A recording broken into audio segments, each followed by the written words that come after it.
Hi, everyone. This is DJ Honeyflow from Toronto, Canada. Hope you guys are doing well. Welcome, Facebook, YouTube, and of course, Twitch as well. We have a really special guest from the ATL from Atlanta. I've seen her show. She does really awesome shows. She's such a great DJ as well.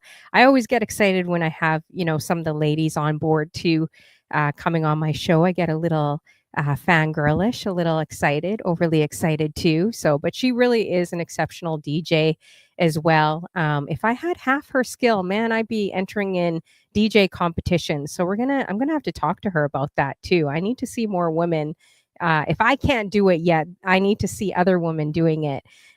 So it's her name is Mettaspin, you guys. We're going to get into a lot of her history, her also living in the ATL, what's it like as well, and just some of her Twitch shows she does. Make sure everyone in the room is adding her on Twitch, Instagram, and all her socials as well. So let's bring her in, and it's DJ Mettaspin. So make sure you guys are definitely following her. She's one to check out, and her shows are definitely growing and doing big things too on Twitch. So let's bring her in as well. Hey, how you doing? Good. How are you? Good, good. Thanks for joining me My as well. pleasure. Thanks for having me.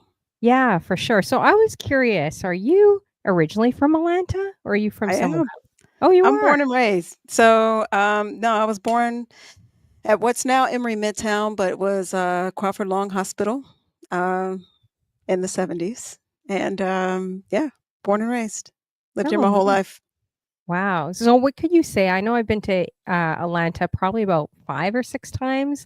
Mhm. I do love it there. I love the people, the culture, just everything. It's I feel like everyone's an artist out there. Like people sing in the washrooms and they're singing like Whitney Houston. I was like, wow. I don't know. I go on the subway, people are singing. Like you would never see that in Toronto. Um, I don't know if you've ever noticed that. I There's a lot of mean, talent. well, it's the way I grew up, so it's just normal to me. I don't notice uh, how I guess how many artists are here until I go somewhere else. And yeah, I mean, this is just what it's been.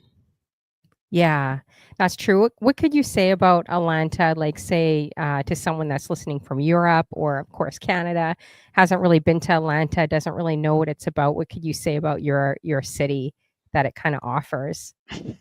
Lemon pepper wings. Oh, oh, okay, cool. Have you never heard that before? Nope, I haven't Oh, tried okay. that.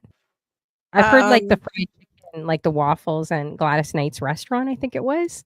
yeah, I mean, I think that went by the wayside, but yeah, we had Gladys Knight and Ron's, or Gladys and Ron's chicken and waffles. But yeah, the Southern food, the Southern cuisine, we got a big food industry here, big music scene. But yeah, if you're coming, I would say definitely try wings, hot wings, lemon pepper wings. Just you gotta know where to go find them.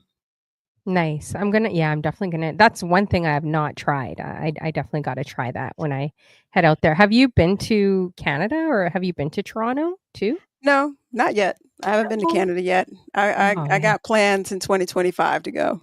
Yeah, you gotta come. You would probably I think you would really like Toronto. You gotta definitely come. So, and if you do, you gotta message me for sure.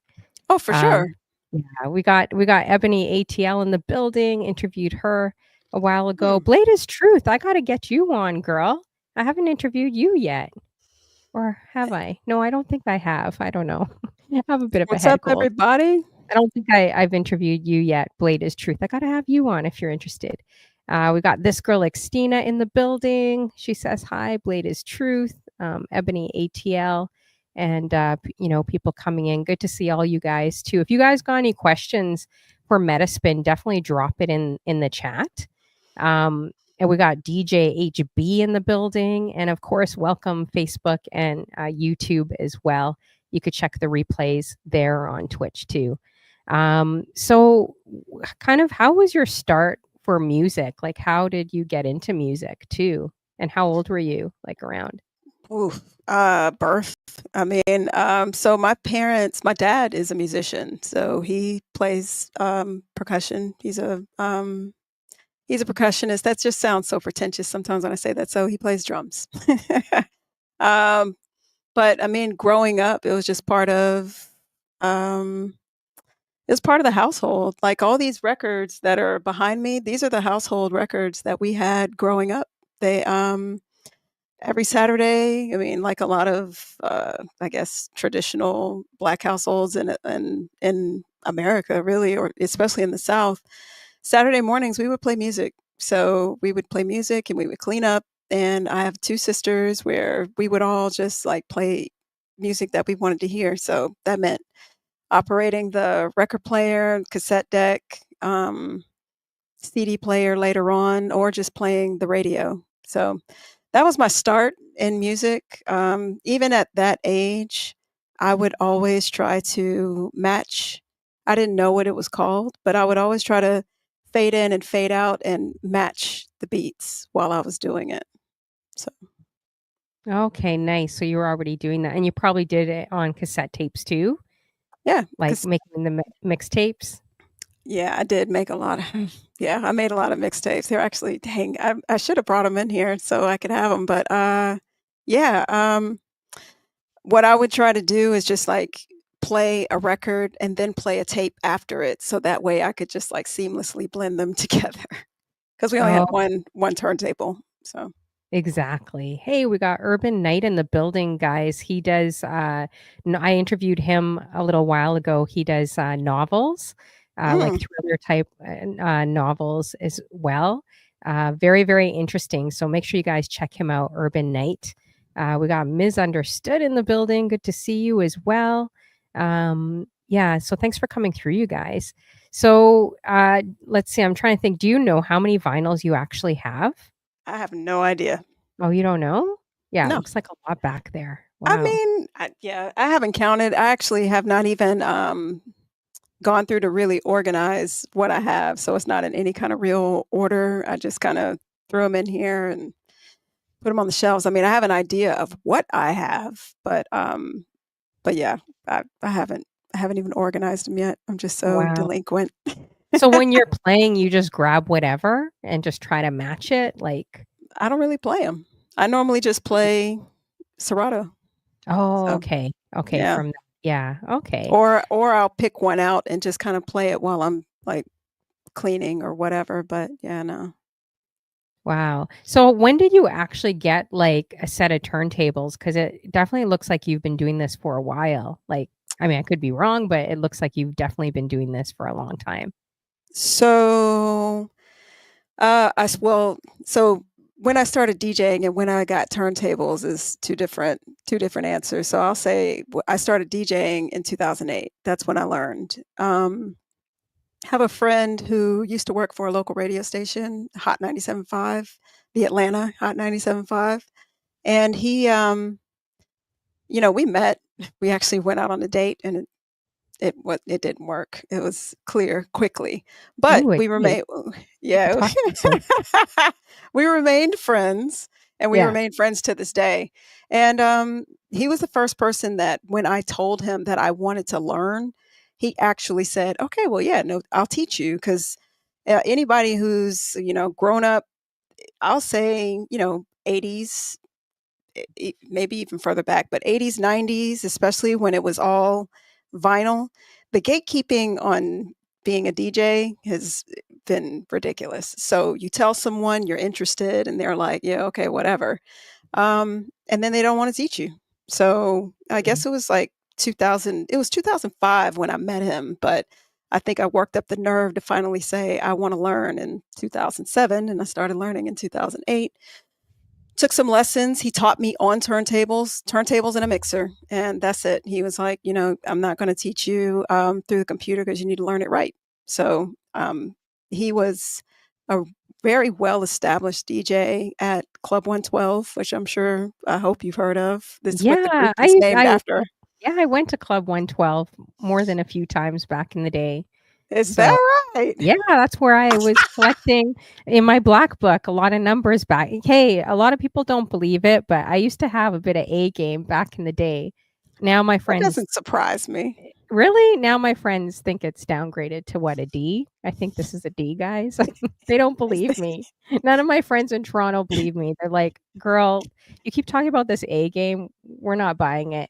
But the 112 Club, that was, like, I remember I went to a few all-white parties there, and it was like a 112 club, and they had different DJs in different rooms, right? Mhm, mhm, Yeah, and yeah, it was nice. It was a nice club. Lots of and it would good-looking people there. stay open until daylight. Yeah. Yeah, So I remember that. well seasoned, and he Wow. taught me how to blend. He just gave me 2 records that were the exact same song and taught me how to, start the first one and blend on the exact same record. Then he would give me some that were the same, around the same, well, no, the same tempo, and then learn Mhm, how to, hear it. And then he gave me some that were kind of off on the tempo, and mhm. maybe, be able to listen to which one's faster, which one's slower, are you rushing, are you dragging, all that kind of stuff, and just be able to feel the records. So, but yeah, that was 2008,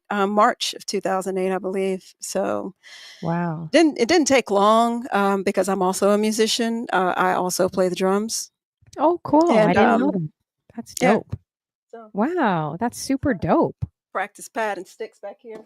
Oh, wow. But yeah, Cool. so yeah, so I knew phrasing and all that kind of stuff. So it didn't take long for me to really be able to just hear where to bring the songs in, and I dance a lot, so that kinda helped too. But Yeah. 2008, I didn't actually get turntables of my own. I bought a controller, bought 2 controllers, but, I didn't actually get these are my turntables that I bought, and I bought them in 2020, I think, during the Oh, wow. pandemic. Oh, okay. What, Yeah. controllers did you get? The first one I had was the Newmark NS7, which was, it was kinda groundbreaking because it was the first controller that had spinning platters, Mhm. and they were like 45s. I still have it. And I actually used to stream on Twitch with it. But yeah, that was my first one, and then I have this little tiny traveling controller that I travel with now. It's a Pioneer, DDJ SB3, and it's yeah, SB3, yes. yeah, Okay. that thing is, Okay. I could throw it at somebody if I wanted to, so Yeah, that's cool. I think that's Chanel nice. B used her SB3 in the Atlanta or some airport she was stuck at, and Is that right?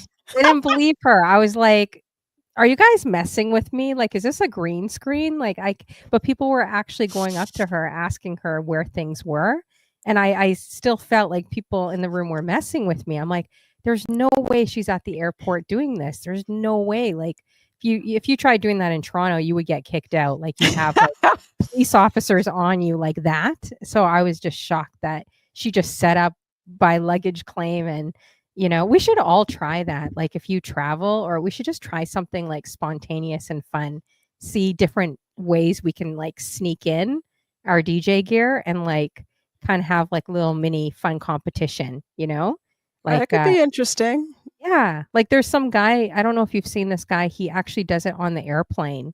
Like he'll be on his plane, on his flight. I don't know how he does it, No, I but haven't seen that. yeah, and he'll be playing and he'll post videos on it. It's pretty cool. It's a lot of fun. And So, the passengers are okay with this? yeah, like some of them are dancing or some of them are oh yeah, this girl Xtina, if you know who he is, drop it in the chat, you guys. She said, "I've seen him." Yeah, and some are singing Oh, along. wow. I don't know if some get irritated, but I don't think he has it loud, right? But it's still pretty cool. We should all do that, guys. We should have like a fun little competition from country to country, see what we could kind of get away with and what we can't, you Oh, know? that could be hilarious. Yeah, that would be a lot of fun. How you doing, Misunderstood? We got Culture Chronicles in the building, Black Girl Gamer. Make sure you're adding her. Blade is Truth. And of course, this girl Xtina, Ebony ATL, DJ K Maculate, and everyone else coming through. Thanks for coming through, you guys. If you got any questions for Mettaspin, drop it in the chat. Where did you actually get your name Mettaspin from? Ooh, so metta with 2 T's is, loving kindness in Buddhism.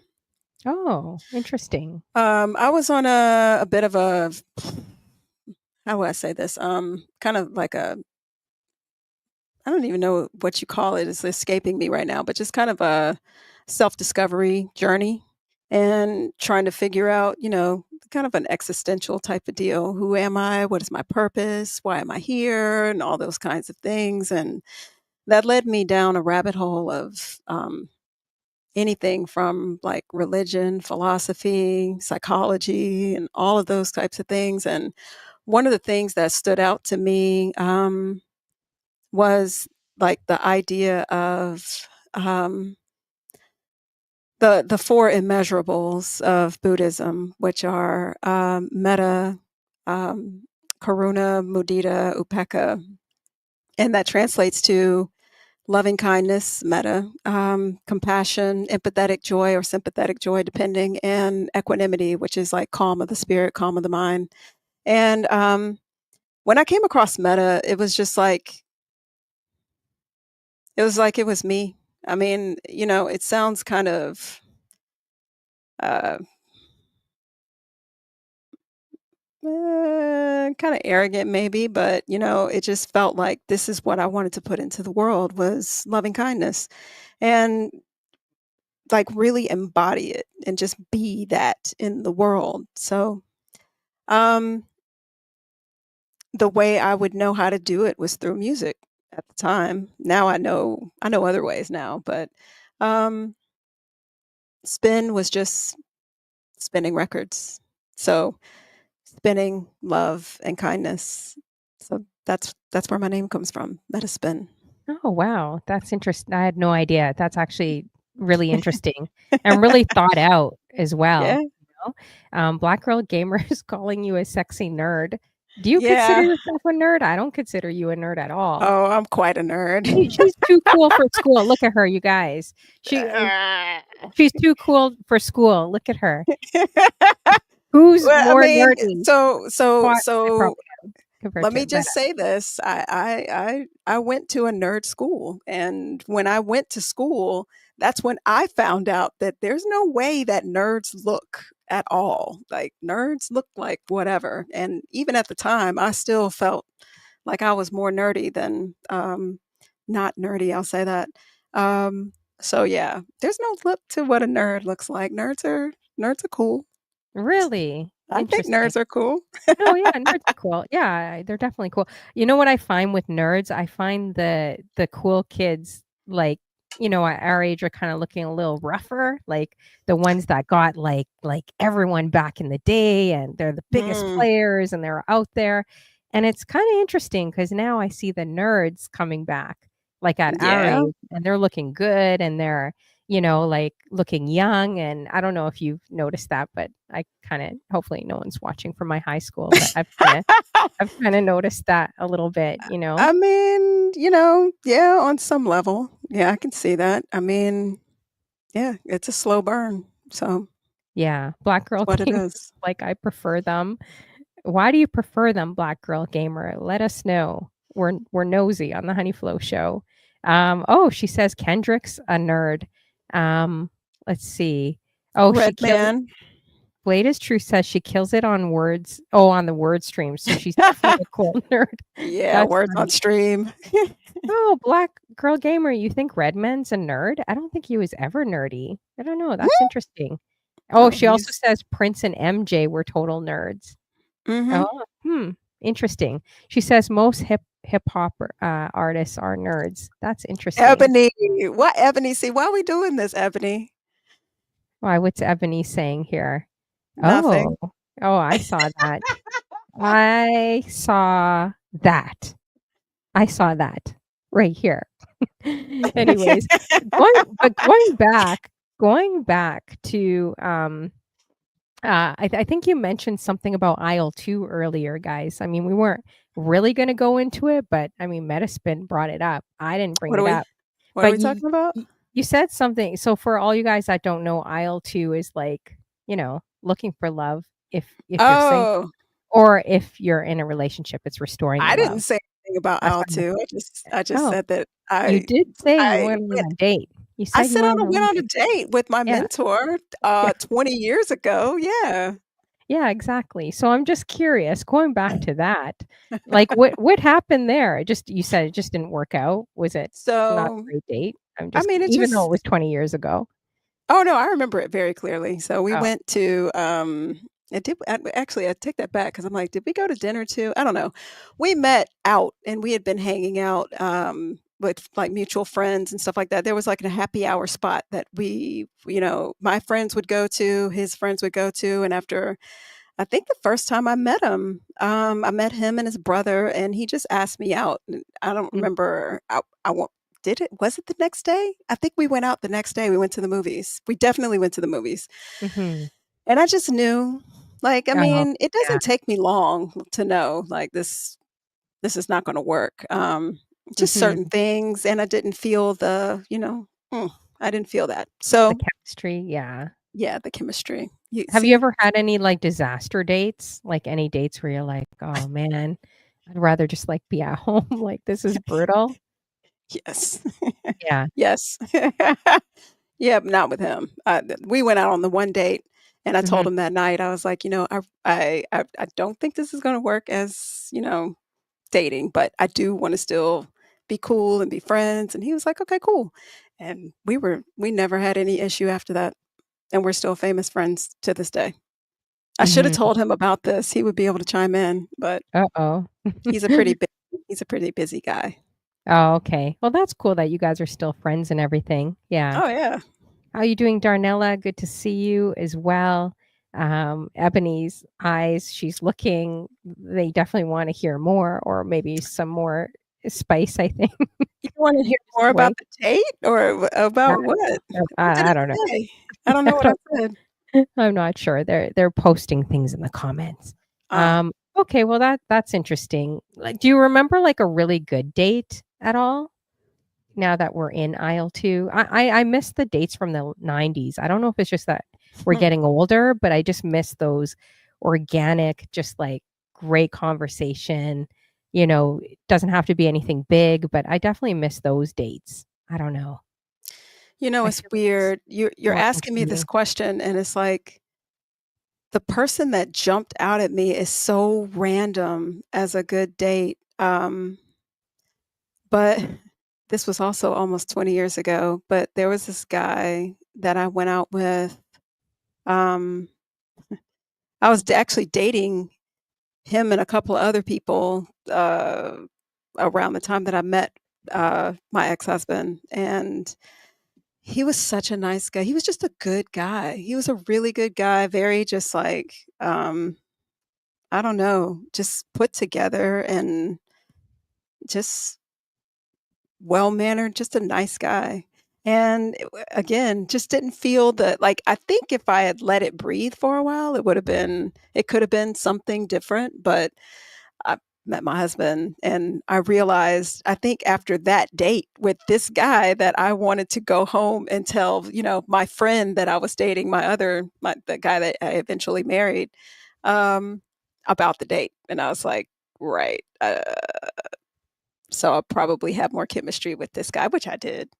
Mhm. But he was just a really nice guy. We went to dinner. I can't remember what restaurant it was, but it was a nice restaurant, and then we went to, like, Cafe Intermezzo afterwards and had, like, coffee and dessert, and he was just it was like a perfect date. I mean, I'm sure I've had, more romantic dates later, but that's just the one that just popped out when you asked that question where I'm just like, "Gosh, that was a Mhm. really good date." But it Nice. was just Yeah. nice. We had great conversation, and it was good. Aw.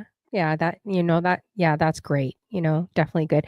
I would think, like, see, I don't know, oh, what do you think, Ebony ATL, about Atlanta? I would think Atlanta, there's, like, so many options in Look at Atlanta. Ebony, Like, there's quintessential ATL date.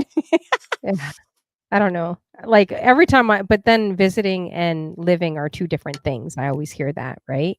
Mhm. But when I visit, I was like, "Wow, you guys have a lot of options in the ATL." That's all I gotta say. Um, but I don't know. I'm hearing this is like a worldwide thing, from all the ladies at least. But anyways, yeah. So if you guys got any questions for her, definitely drop that in the chat. Oh, Ebony says, "Oh, that might be a problem."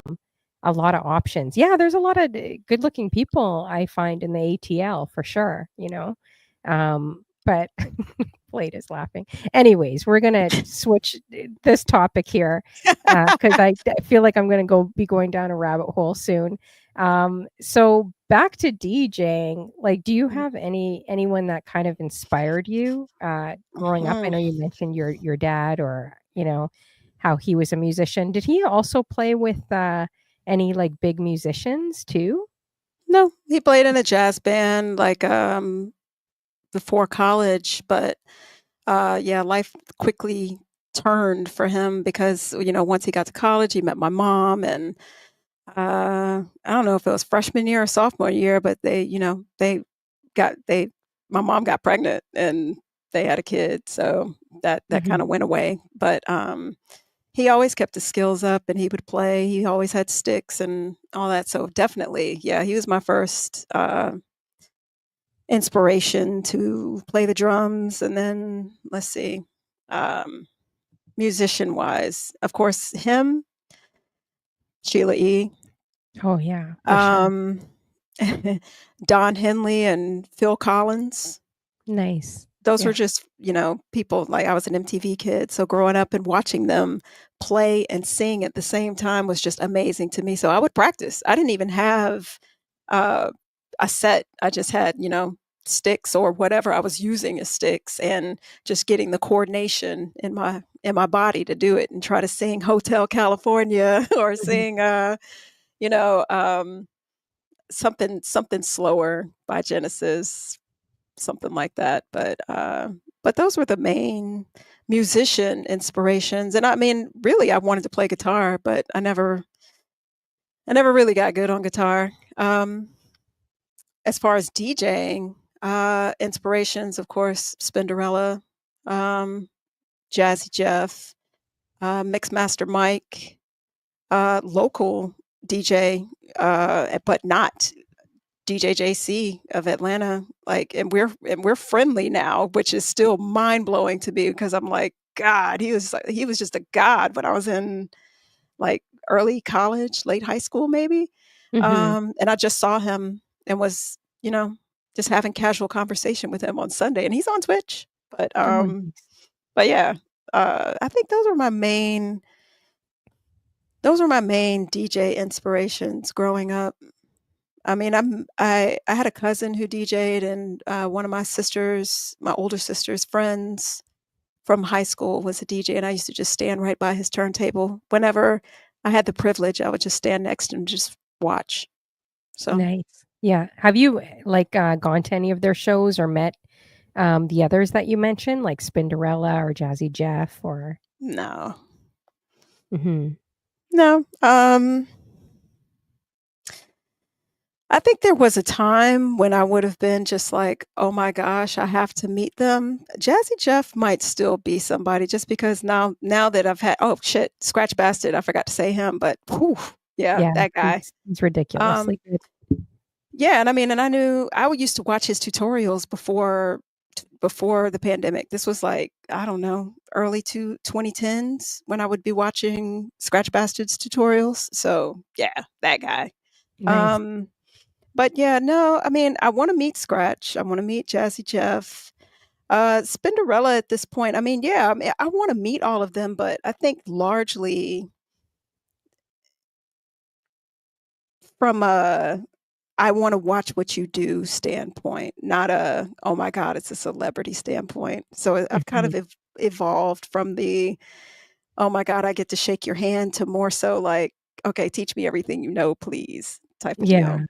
'Cause I Yeah, no, mean, I get that. even I still remember the first time I met JC, and he was local at the time. He was just, spinning for Atlanta, and I mean, Ebony knows JC. Ebony's known JC longer than I have, way longer, but I met him when I was, like, 18 years old, and I remember even the guy I was dating at the time was just like, "Oh my god, that's who that is?" And it was just Mhm. a moment, and we're just standing at somebody's engagement party, meeting someone, meeting him through someone that he was dating that was friends with my sister, and it was just like, "Oh my god."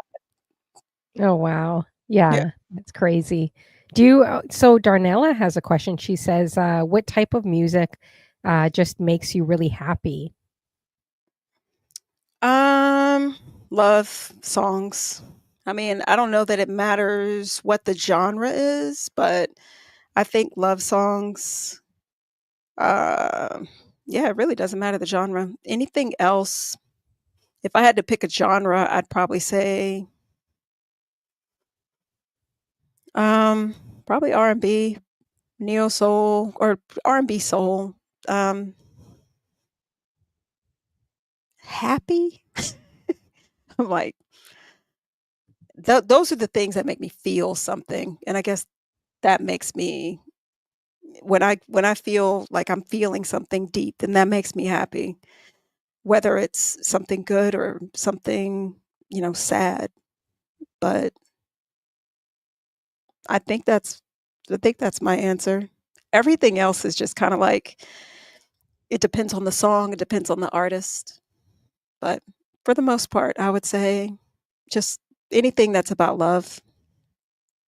Like R&B, would you lean more to like 90s or 80s if you had to pick? That's really hard. It's so Um, I know that is hard. it's hard because, I mean, I grew up in the '90s. Like, that's when I was, all in my adolescence, puberty, and all the things and all the feels and the firsts and whatnot. So, um, it has a special place for me, but largely I've kinda come to realize that a lot of it was toxic though, because their idea of love was just not real healthy. Mhm. So, it's hard for me to say '90s. Now, if you turn it on, I'm gonna know all the words, and I'm probably gonna groove to it, but I would honestly say somewhere in the '70s and '80s is probably I mean, I think my favorite R&B/pop/soul, whatever you wanna call it, song is like "Don't Disturb This Groove" by The System. I mean, I don't know why that's my favorite, but it is, and behind that, I would say something by the Isleys. Behind that, I would say some of the newer stuff that's more just, dreamy and soulful. If you've been in my stream, I like dreamy music. So I would say '80s, I guess, if I had to lean. If I had to pick something that just made me feel like, "Oh my god, this is love." I'd probably pick '80s. Yeah. Yeah, I felt like that's a tough one. What do you guys think, chat? If you had to pick 80s or 90s R&B, when it comes to love, like what would that look like to you? I don't know. That's a tough one. I love the beats in the 80s, but the 90s, I mean, we all well, most of us grew up, I think, in the 90s, right? Oh, for Some sure. yeah. I Those think are it's the subject matter that tips it for me. It's like mhm. in the '80s, it was courting. It was a lot of courting songs and just a lot of, Still this cheating is songs too. There's oh, still yeah, yeah, sure. But '90s, there was a lot of begging, and that irks me. I don't like like begging songs. Candace and yeah, no, you're right. It's They're, like, annoying. begging you in the rain. I don't mind that, though. I don't mind a man begging in the rain, I do. If pleading we to go out with you. I yeah, miss those days. Jumping over clothing racks to talk to you. You don't miss that? jumping over clothing Like, racks. in the mall, you know how they'd stalk you? Oh, Like, yeah. DJs are like, "It sounds Are you like you want a listening? Are stalker." you listening to the words that you're saying? No, that's yeah, that's true actually. But, it was I'll tell you a funny story. I was telling a DJ what I would like. I think he might have liked me, but anyways, that's like whatever. That's a different entirely situation. Oh, Like he's with someone else right now, so it didn't uh-huh. work out. But anyways, like he's like, "Well, what do you want? Like, what do you want in a man or whatever?" So I was telling him, it would be nice to be chased. Like it would be nice for someone to watch you and get to know your personality and see you, whether it's online or offline, and get to know who you are, maybe more of your heart and your character than Mm, just your look, right? Like just kind of mm. watch you a little bit. But then and I was explaining this to him, all these things to him, and he's like, "Honey Flo, it sounds like you want a stalker. Like you want someone to stalk you, right?" So when I mentioned, jumping over clothing racks, brought me back to that. But anyways, like but don't you feel like that's kind of like it's not really a stalker. It's just like back in the 90s it was like that. You felt like people, kind of chased you, like, pursued you. Is that the right word? Maybe? In theory, sure.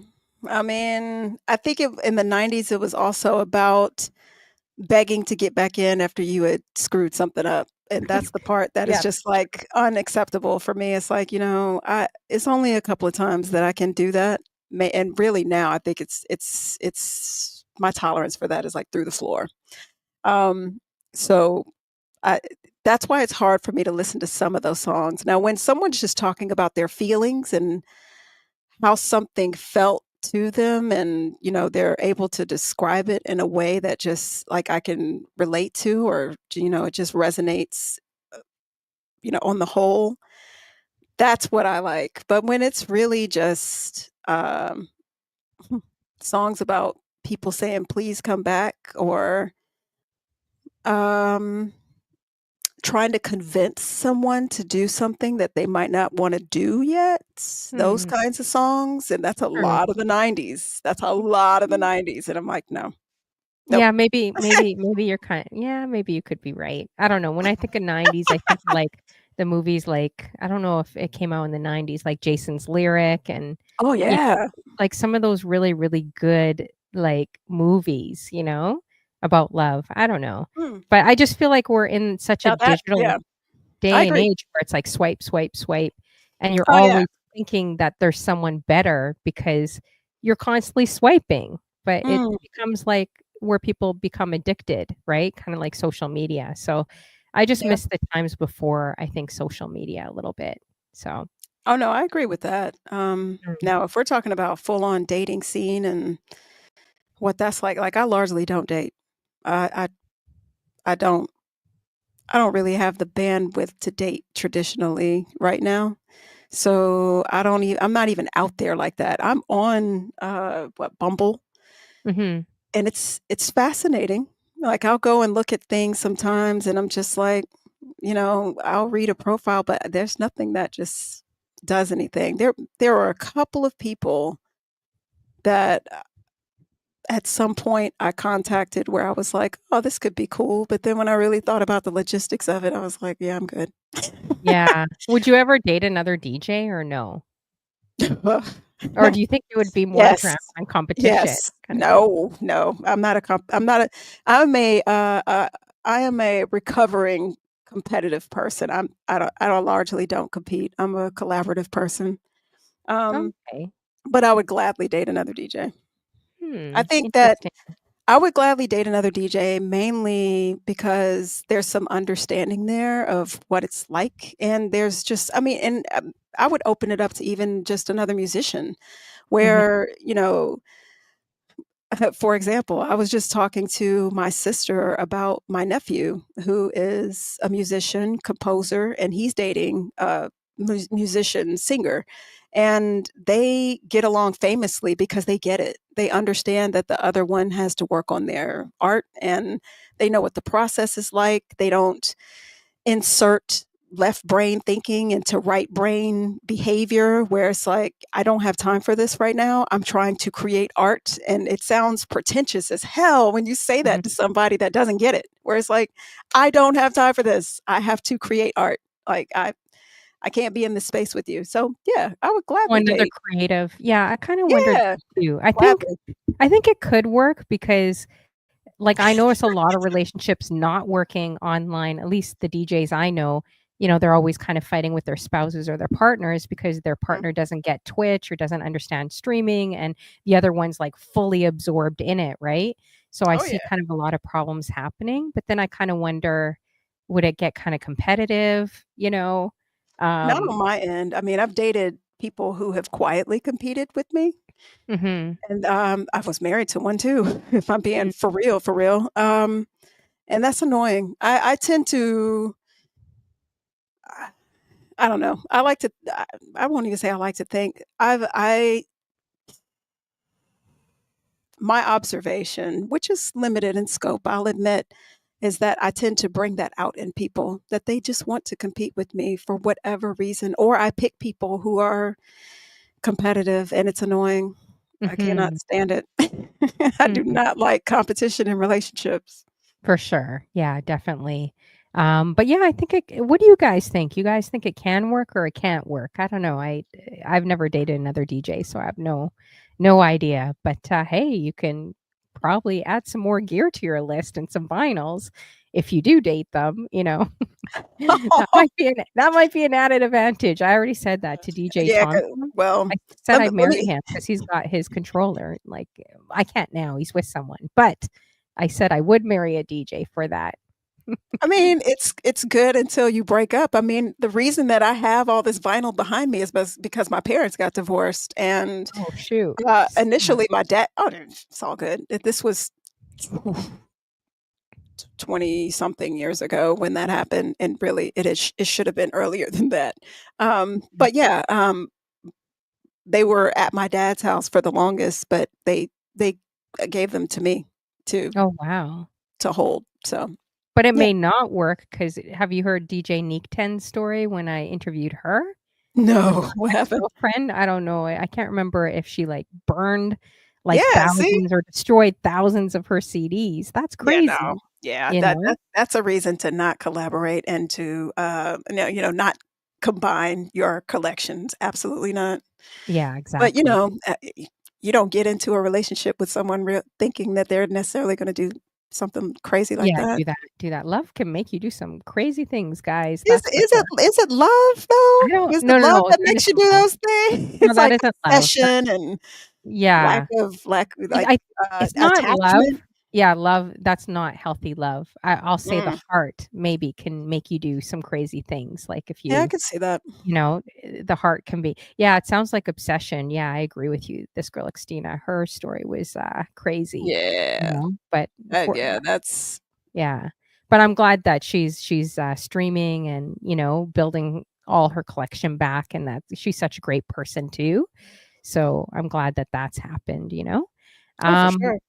so we had, like, a few questions here. Let's see here. Yeah, I saw a few pop up. Um, yes, so DJ Tom Tom says, "What was the gig that went wrong that you wish you could have done over? Mine was when my hard drive died at a New Year's Eve party. What did you do, Tom Tom, when it died out? That's crazy. Yeah, that's rough. That's Um, so I'm also a bit of a recovering perfectionist, so anyone where I don't get into a flow is one that I wanna do over, but the most disastrous one actually wasn't that disastrous, but it was, disastrous enough.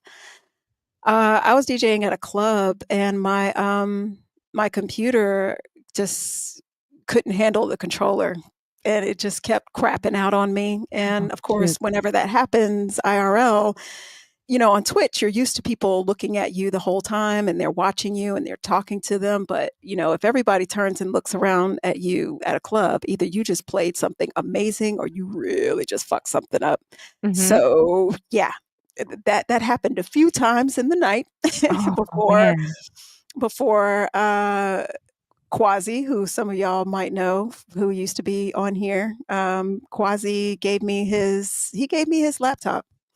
It was a moment in our friendship too, because he was on his way somewhere and just stopped to see how I was doing and was like, "I just wanna make sure you're good," and, when he heard that happen, he was like, "You know what? Here," and he just gave me his laptop, gave me the password, and was like, "I think we play enough together that you know what's on here, so Wow. go for it," and he just gave it to me and left and went on with the rest of his night, and I gave it to him, I think maybe the next day or maybe even Tuesday, the next time we were spending together, um but yeah, I mean, even that wasn't the worst because it was salvaged and I was able to, relax, but I have not had any full-on disaster. And nothing on Twitch? Like, no disasters on Twitch? I mean, define disaster. There are a lot of things that happen on Twitch where it could be a disaster for one person where they're just, like, totally freaked out, where I'm just like, "Oh, well, I mean, early on, I would get nervous just not knowing if I'm gonna know what song I wanna play next, or, like, if I'm gonna say the right thing to whoever's in the chat, or all that stuff, I would get totally nervous about, but that Twitch largely does not make me nervous at all anymore, or if I was gonna get, like, a monster raid, but, Mhm. you know, even recently, my computer has frozen. I gotta look at it and see what's going on there, but sometimes it'll freeze, and I just have to wait a second to, I have to turn my mixer off, or turn my mixer off and see what it does, and it comes back, and then we're back in business, and so, I mean, disastrous on Twitch is, like, nothing to me. Like, I don't even know what that would be. Disastrous Mhm. on Twitch wouldn't have anything to do with DJing. Disastrous on Twitch would be like, I don't know, I don't know, exposing skin that I didn't wanna expose, or exposing a body part. Like, I that's the only thing that could really make it disastrous on Or Twitch for me. changing accidentally in front of the camera. I know Eddie Boomart did that. He was trying to Oh, get ready for I his did work do week. that. So Oh, did you? I That's didn't so funny. change, but I did go live by mistake one night, and God, Oh, that you was went rough. live by mistake? Yeah, so luckily I was dressed, but I was in this room, and Oh, I had just shoot. streamed, and I guess my mouse was still hovering Yeah. over, yeah, and I went live by mistake, and, the 2 people who knew that I was live didn't have my number, so they're, like, hitting me up on, like, IG and in my whispers and stuff like that, and I wasn't even looking at Twitch, I was doing other work. But finally, I had a friend that, I guess they saw them saying something in my chat, and they sent me a text, and I was like, "Oh, crap." But, yeah, I mean, I was dressed, but I was not dressed to stream, and I think that was kinda obvious, so, yeah, I don't that think was a people bit even really embarrassing. care, but yeah, there are a few embarrassing moments. Oh. I'm trying to think. I think I was mortified when my 2 cameras dropped off my ring light because my iRig was too heavy, but my room was kind of a bit messy, so I was, like, freaked. I You could see it in my face. I'm like, "Wah," like that. I'm a little freaked out because 'cause I'm like, I don't want people seeing my entire bedroom, right?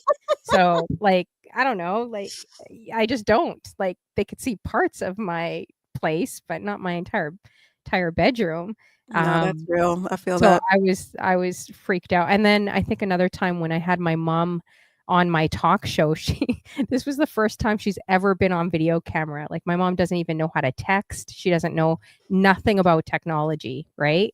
And I convinced her to come on my show, and she put the laptop down. She's like, "Okay, see you guys," and then she puts the laptop down, and she's wearing a short dress, and all you can see is my mom's thighs, like, eyes, like, all that, and I'm freaking out. I'm like, "Ah, no, stop!"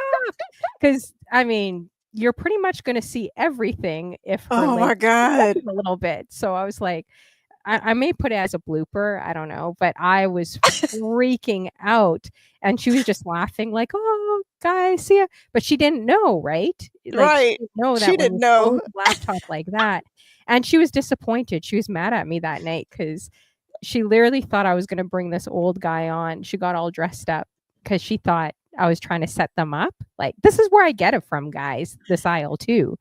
I know Jen thinks I'm nosy, but I'm not. I get this from my mom. So, You get anyways, it from a mama. I did. I did a fun video, like, interviewing different men, and I interviewed this, like, old, short Spanish guy at some farmer's market, that was quite spicy, and she's like, "Oh, I was kinda disappointed. I got all dressed up. I thought you were gonna have him on your show. Like, I thought you were gonna connect us." I was like, "Ugh, I gotta connect myself. Forget about my mom." But anyways, Oh. that was a fun those were some funny moments. Have you guys had any fun or funny bloopers or funny moments? This girl, Xtina, says, "I fell off my Oh, exercise ball." yeah, I saw that. Dang.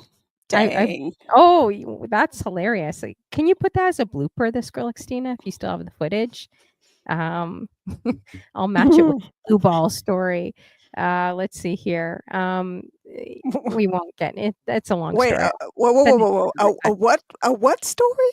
It's a long story. Every time What I did tell it, I can't even begin to get into this. but Like what did you say, though? You said you'd match it with what kinda story? like this blue ball story. It's a Okay, blue ball. that's what I Like, thought I you said. literally broke, one of those big, huge blue exercise balls? Uh-huh. Like, I literally broke it on someone. So, that's kinda what happened. I Like, mean, that's just not the blue ball I was thinking about. That's why I was like, "What?" that stupid game Mettaspin when you're in Cuba or at a resort and they pull you on stage and they have a guy here and then they put you here and there's a ball in between you guys? Oh, okay, where you gotta keep it up? That big blue exercise ball and you gotta go like this Oh, or no, you I don't gotta know go that like game. this. Yeah, you gotta either Oh. there's no way you can break that ball because it's a blue, big exercise blue ball. There's no way you can break it, right? So, you know what it looks like when you go like this or like this. So, anyways, whatever, guys. Make a long story short, I was so fed up with this guy and I was really mad at my friend for shoving me up on stage. I'm like, I'm not going to be doing this stuff. You guys know how I am. Like, I'm not going to be having people laugh at me and do all this stupid stuff. So I took a running start. I grabbed the blue ball and he was sitting on a chair and he's like, yeah, come and get me. Yeah, yeah, yeah. He's like all like that, right? Mm-mm. So Mm-mm. basically, and he had his legs like open, not to sound whatever, but he's like, yeah, yeah, yeah. So my thing was to run, like bolt it, like Usain Bolt across the stage with this big blue ball and sit on him and break it on him. So I literally broke that blue ball on like him and he fell down on the stage on the ground No, and I started. broke the blue ball on him, Yeah, Lord. yeah. It's not what you guys think, I but mean, clearly, but wow. that's actually what happened. So I I'm actually broke that blue exercise ball. And this girl, Christina, I kept telling her to sit on it. And she's like, I go, break it, break it. I bet you can't. And this girl, Christina, is like, but I don't want to break my blue exercise ball. right. I don't wanna break my Anyways, blue ball. yeah, it's one of those weird stories that like, you can't just say the 2 words, you have to, like, explain it to people because 'cause they're just not gonna understand what Oh, happened. clearly, every time you say blue ball, I'm like the teenager in me is just like, No, every yeah. time. Well, yeah. But you know what? It was one of those waiting to exhale moments, when she, like, lights up the car and she walks Oh, off and she's like, "Yeah," you know? That's kinda it felt like inside, I felt like that. I'm like, "Yes." Like, I okay. got him back, you Like you know? did something. Yeah. Like, I'm not violent or crazy, but, uh, you know I will if when it's time, I will throw down. Just like he tried doing that on me, I will get him back. But anyways, going back to you because that was, kind of a long story there. Um, let's see. Yeah, it's a hard story to explain short. We're gonna go back to the next question here. Darnella says, "Did music help you find yourself as well?" I mean, I guess it kinda made me. I don't know that it helped me find myself because I actually had to step away from music to truly find myself. Because there was a time when I truly couldn't separate myself from the romance of the music, Mhm. and now I can, and it's different now. Music is very different for me now. It doesn't drive my healing anymore. It's more Mhm. so like something that can be on the background in the background while I'm healing. I largely try to find music like, if I'm going through something, I largely try to find music that will allow me to just kinda, think or feel while I'm listening to it, but not something that resonates with what I'm feeling presently, because I'm normally trying to get through what I'm feeling presently, so I don't listen to things that keep me in that space. But I used to. So Mhm. music kind of made me like the fact that I love R&B and all that kind of stuff. I mean, these are mostly soul records behind me. I mean, there's some rock, there's some jazz, there's some soft rock, a lot of yacht rock. Um, but yeah, I think finding my true self. I mean, I don't mean to get too, like, philosophical, but, what is that even? In the next month, I could be a totally different person. Like, I'm constantly evolving and learning new things that just change me so quickly. But, I don't know. I would say music made me, like, gave me the core of who I am to a certain extent because it made me just this ridiculously romantic, um, loving, just I love kind of person to a certain extent. But finding my true self, actually, that happened out, that happened away from music. Okay. That's Well, my yeah. answer. Yeah, yeah. No, no, no, I know, I'm just listening to you. Doesn't she remind you guys of that movie star? Every time I look at you, you remind me of her. I'm trying to remember her name. Hmm. She's on a few TV, is it Eva? Oh, I can't remember. She's a Eva. producer. There's Hmm. something about you that remind like and I know some people are like, "Oh, no, Honey Flo, that's not true," or whatever they're gonna say in the chat to me. But does she not is it Eva, guys? There's this I can't remember. She was in Spike Lee's, like, TV shows, like, she did a I think it was called She Got Game, did, like, a few, TV series. Oh, I don't know, wow. Eva? What's No, her name? that's not Oh, Eva, who's that's, oh, wait a minute. You're I have talking to about look the it one up. that's got, like, the long hair and the eyes? Is that who you're talking about? No, she's got short hair, I think. Oh, I can't remember. Your face Oh, definitely you said reminds She me. Got Game. Okay. I Or don't know he if it wait, was She He Got Got Game? Game? He Got Game. No, He Got Game. Spike Lee did, like, He some, Got Game. yeah, it He did a wasn't She Got Game? yeah, she got game or she got something. Anyway, she's a producer and she's a writer and she does like TV shows as Hmm, well. And she's like a beautiful black woman and I'm trying to remember who she is, Eva something, but you remind me so much of her every time I look at your face. I'm like, you look a lot like her. I'll okay. find out who it is and let you know. Anyways, um, yeah, so okay, if I missed any questions, guys, definitely drop them in the chat. Now, you have actually quite the story to you. I don't know if you wanna share or not. Do Um, I? yeah, it's up to you. It's no pressure or anything, but I It's do all think good. it takes a lot of courage to post what you posted, and, I think that's, Oh, yeah. Okay, yeah. really admirable too, right? Because it's not always easy to make changes and to get out of something, and, I always like to bring up, different things just to help other people because I know there's so many other people in the chat that are probably going through different things in their life too, right? Mm, Um so you did, post, I believe on your Instagram, I saw, just your journey. mm. Um, if you'd like to share, that would be great. I mean, I really, I still haven't told all of it, but yeah, you're talking about my sobriety journey. Is that what you're Yeah, talking about, or my yes. journey of clarity? Yeah. Your So sobriety, journey, yeah. yeah. So I still won't tell the whole story because it's still kind of raw. Mhm. Oof. Because I actually forgot we were talking about that. I'm like, right. I guess yeah, 2 years ago around my birthday.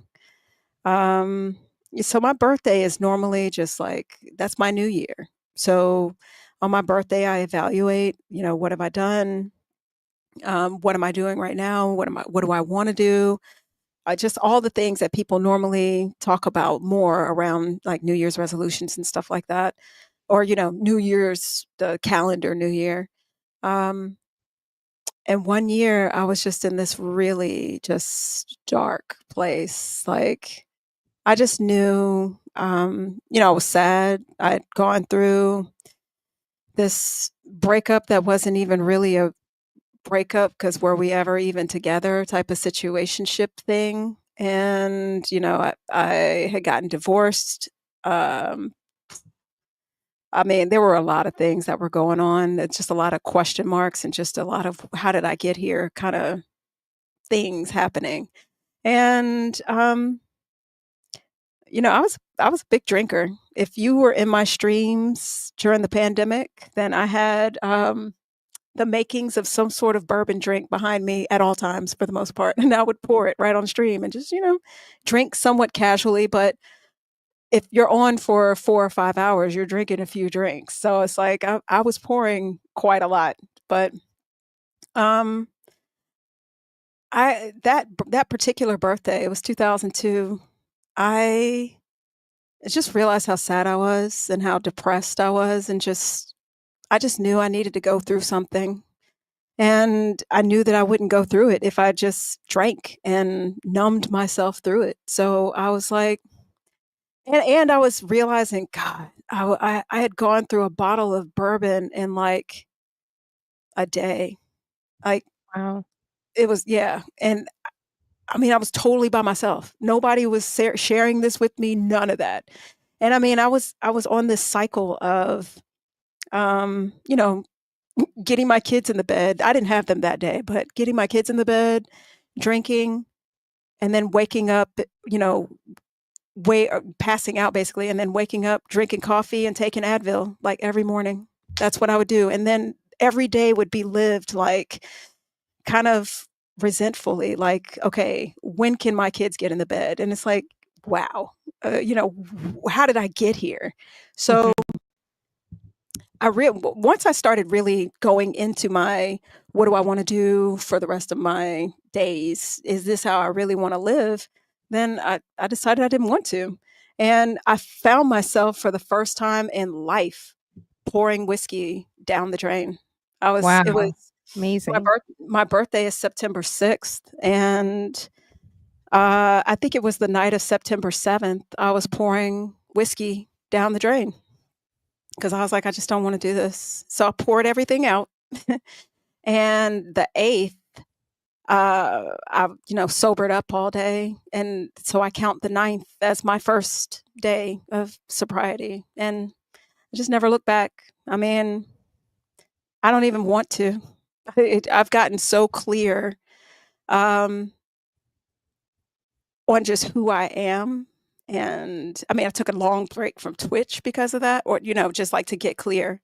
Um And yeah, I mean, it's just provided me with a lot of just clarity. That's the journey I'm still on. It's just how can I get more and more clear about what my purpose is, what I bring to the world, what I bring to myself, what I do, how I impact other people, positively or negatively, just really paying attention to how I show up and whether it's in line with how I want to show up and making corrections along the way. And I just know I wouldn't have been able to do that if I was just, numbing it while I was going through that journey. So, or, while I was trying to get through, any kind of depression or whatever. So now I am I have it on my phone. I keep a counter. I am 818 days sober. So, Wow. That's so amazing. Yeah, so and we're definitely so proud of you. Did you take, like, a thank you, program, God. or No, did you just do it on your own? You just did it on just your did it. own? It's Wow. something about, it's one thing when, um, someone is forced because, like something is happening or, things are happening around them and their people come to them and say, "You gotta do this." Mhm. But for me, I mean, I normally can kinda come to some conclusions about myself, where I just know, like, this is not what you wanna be doing, and I mean, it could be anything. It could be quitting something, it could be starting something where I just feel it in myself, like, it's time to just do this. And this is the longest I've ever since I've started drinking, this is the longest I've ever not had a Yeah, drink. that's aw I'm so proud of you, honestly, I Thank really you, am. thank you. Like, because I know it takes so much guts and it takes Yay. a lot of courage to do that, and there is a lot of temptation. We're in this industry, right? There's a lot of temptation for a lot of different things to indulge, and there's a lot of addictions too, like, it's not just alcohol, it's not just drugs, it could be, I don't know, it could be a lot of different things, multiple partners, could be just a lot of different indulgence that we have here, right? Like, social media could be an addiction too, right? Um, Indeed.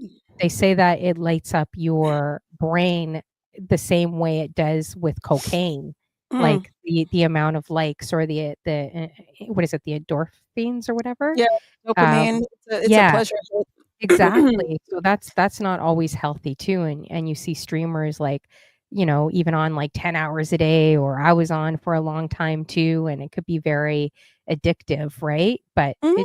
it could also be a coping thing too. So it is good to kind of take breaks. Oh shoot, I just realized we have a hype train. Oh my gosh. I was Oh, gonna say, wow. oh, DJ, okay. Got another I computer see here. Chris Cut, BB Joy, and Molly Yeah, thank Party. you guys. I appreciate it for kicking off. I didn't even see that here. I apologize. DJ BB Joy, thank you again. I was trying to link up with her in Florida, but didn't work out. But hopefully, when I get back to Florida, hopefully it'll work out next time. Thank you so much for the sub, DJ BB Joy. Kent Mister for the resub. Oh, Chris Cut. How you Hey, doing, DJ Chris Cut? Good to see you, girl. Kent Um, Meister. Thank you for the sub. I always call him Kent Minister, Kent Oh, Meister. that's correct, but, Oh, when he used to come in my streams, I'd be like, "Hey, Kent Meister," and just there was this character on SNL that used to call people like the Honey Meister or, the is Meta it Meister, Meister or Mister? I but don't it's maybe Miss I but it's Mister. It's oh, Mister. I thought I've been saying his name wrong. I always No, say that's his right. name wrong. DJ Jen, thank you so much for the bits. She was really ready to gonna kill me. She was gonna kill me the last stream. So, apologize for that, Jen.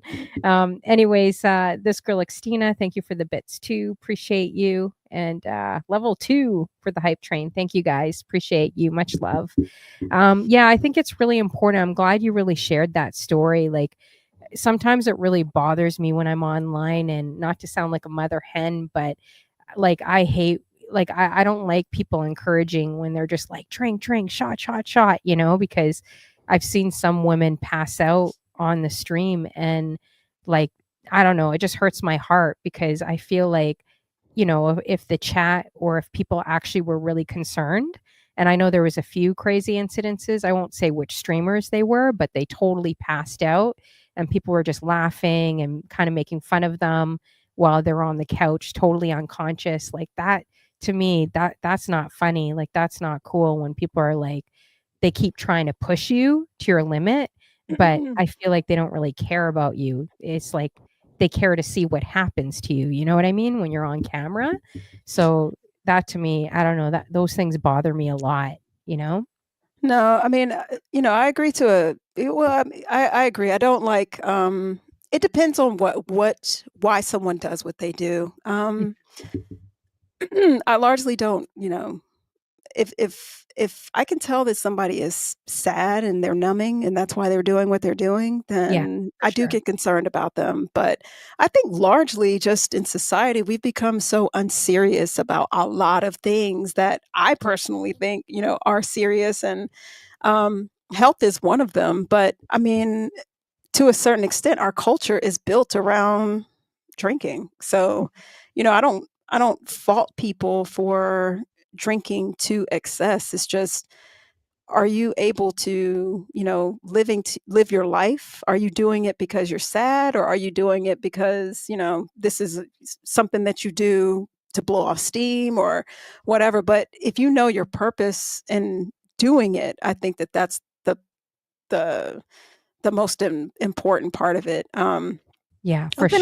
I've been on streams where I've seen people encouraging someone to drink more, and I'm always just like, "Okay, can you drink some water though? Like, make Yeah. sure you're drinking water." And I mean, I've been on my own stream where people are like, "Drink, drink, drink," and I'm drinking water at the same time.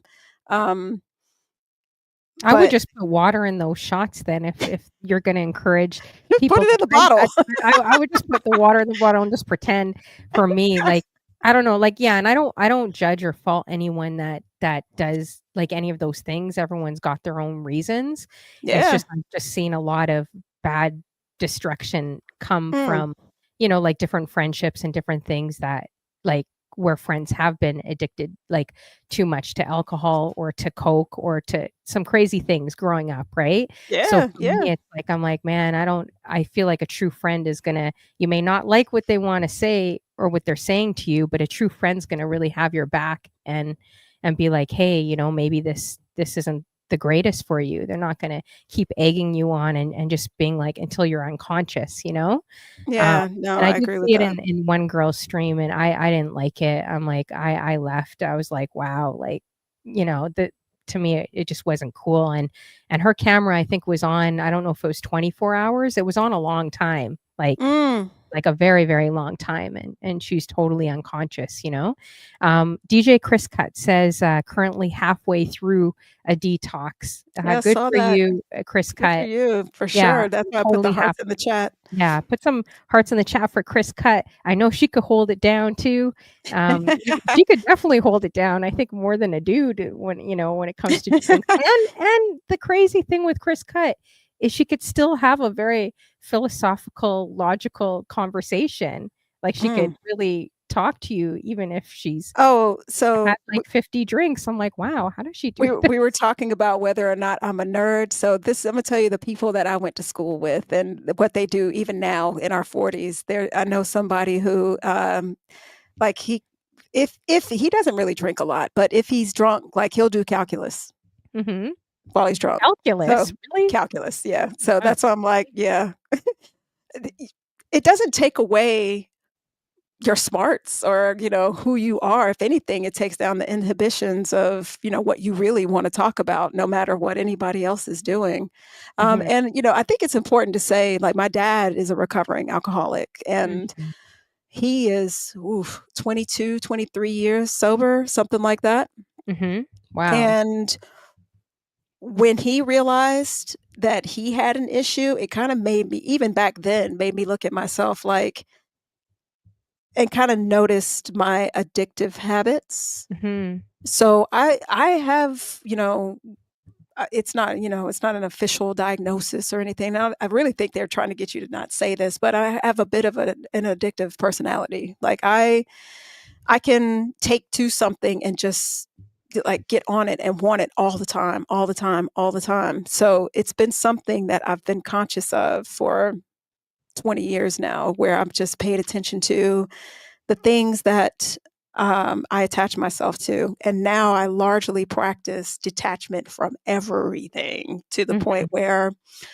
it looks cold to me, like, because I mean, I practice detachment from people too, like, I can love you to death, but I can also be okay with letting you go and saying, "Alright, like, this doesn't work.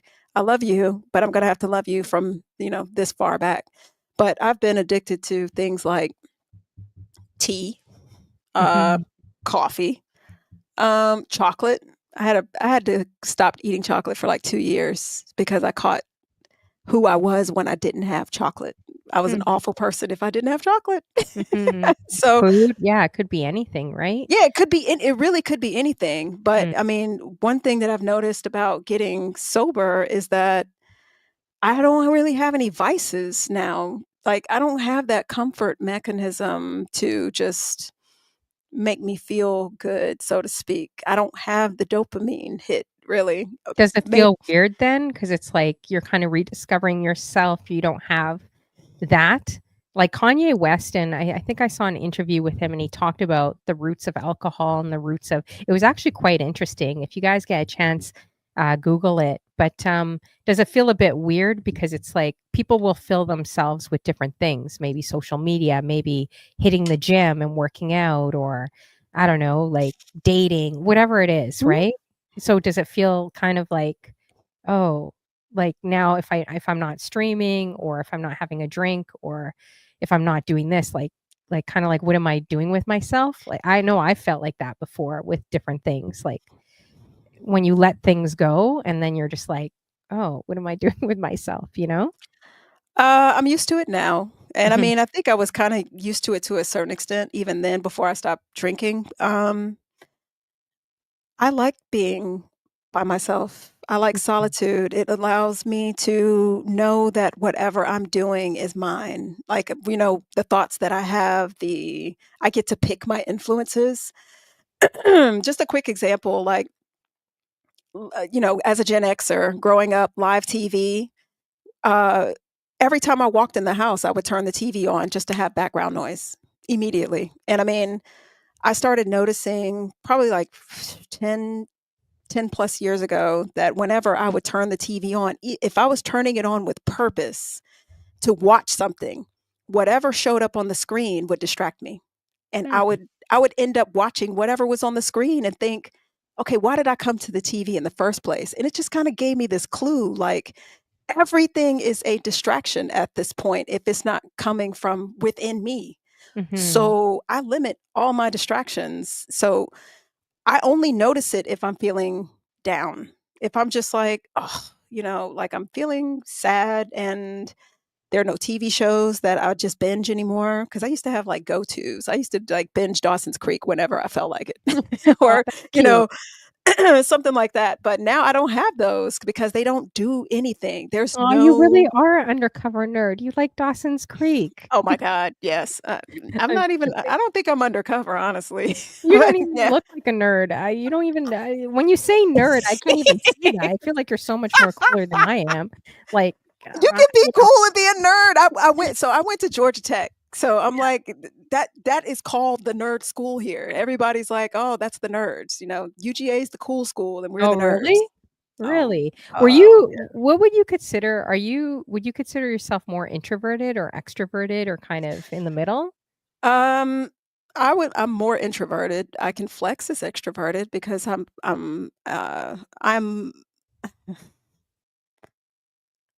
I have social skills. So Mhm. yeah.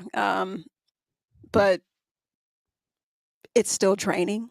Like just talking to you today, I probably won't speak again, like, unless I talk to my kids or something like that, I probably won't speak again until tomorrow. Really?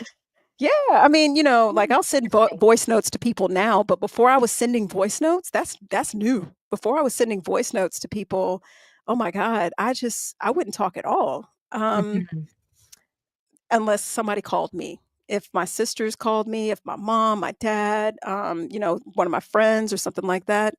Um, or if I just think, okay, I want to talk to somebody. But for the most part, like I could sit in my house for the whole weekend and not say a word, and I'm totally okay with that. Wow, that's great. I Yeah, mean, totally okay. introverts, yeah, they refuel being alone, like, when they're in crowds, yeah, they could do their thing, but then they need to, like, go home and just kind of they energize that way, but for Hmm. someone like me that's an extreme extrovert, it's like being at home all the time is not a good thing, like, I feel like I need to refuel off of people, right? Oh no. To have that Mm-mm. community, so it works there. But I do feel that introverts and extroverts, it's like a good yin and a yang. Do you feel that? Like, Oh, I even though agree. they're very opposite, it actually works really well in relationships. It You're like, "No." No, it does, like it does. whoa. You don't think Um, so? How you doing, I DJ think I 89? I think it only works when extroverts get their energy from people outside of the home. If I'm the person because so I was actually married to somebody who was more introverted than I was. So Wow. I was, too much for him at times. So, Wow. but I've dated people where I'm like, I just need you to be quiet. It's like, I just Hmm. need you to like, please go somewhere. Please don't be here. Please don't, just don't talk. Like, do something else. And sometimes it's challenging to, tell somebody, I need you to be quiet without hurting their feelings or saying, okay, I need to be by myself without hurting their feelings. So, yeah, I think in theory, sure, and there's a yin and yang to it, but, especially in social situations, like if you're out, one of you can charm while the other one can just kinda be Yeah, quiet and have it thrown to them. But at 100%. home, oof, Hmm. I'm That's like, that's kinda why I don't date. It's like all I can see aw. after I see that somebody is, We gotta get you attractive on or a date, whatever. girl. We gotta Do get you you? on a Do date. I don't you? know. Do you? I feel like after this show, I really want to. I don't know. We're gonna look in the ATM. Why? Why? I don't No, know. I no, just feel like definitely no. I think I'm good. aw. Everyone always says they're good, but I I really am. I mean, it's good to be I'll single. I'll Some keep it people think real. single. Yeah. I have lonely times, but at the same time, I'm like, I like my focus. I like being able to just be able to focus on what I'm doing without any kind of external friction or No, I get questioning or ooh, that No, I drives me. get that. And it's probably a different stage too if you've been married and have kids, like, I it's have entirely children. yeah, it's how old are they? Can I ask? Like, Yeah, yeah, you can ask me I anything. didn't know you My had kids. kids are 10 and 7. My daughter will be 8 in January. So Wow. they're just now getting to the stage where I can say, "Hey guys, today's kind of a rough day for me, and I really like if we could just, keep it chill and be quiet and just all of that." And they actually adhere to that. Like they get it. They're Aw. getting to the empathetic stage where they can feel it. They're like, "Okay, I got you." But when they were younger, oh my god, that was that was so much for me. I really felt like I was not told all the things I needed to be told about having kids. I was like, "Oh my god, this is so much." Yeah, I like and I think that's really what made me understand how introverted I actually was because I didn't realize how much I was recharging. I had no idea. for sure. So what do they think about their mom being a DJ? That's super dope. It's funny. I listen to celebrities like talk about how their kids' favorite, like I think Ben Affleck talked about how his kid's favorite superhero is not Batman. It was somebody else, and my kids they think it's cool. Like I've taught them some things in here. They've played. Now they like playing on this equipment and learning things on this equipment. But I'm just mom. Like they don't I don't think they'll realize how cool it is until we get older and their friends are like, "Yo, that." But by then, who knows if I'll even be a DJ anymore. No, I think you still will. Have you ever thought about, like, entering in a competition or no? Like, I just feel like you do have the skill set to do it, and I know people are like, "Well, Honey Flo, how come you're always mentioning the females?" Like, I know Tweak always says that, "You're always bugging me about females." I'm like, "Yeah, because, yes, I do feel there should be more women in these competitions."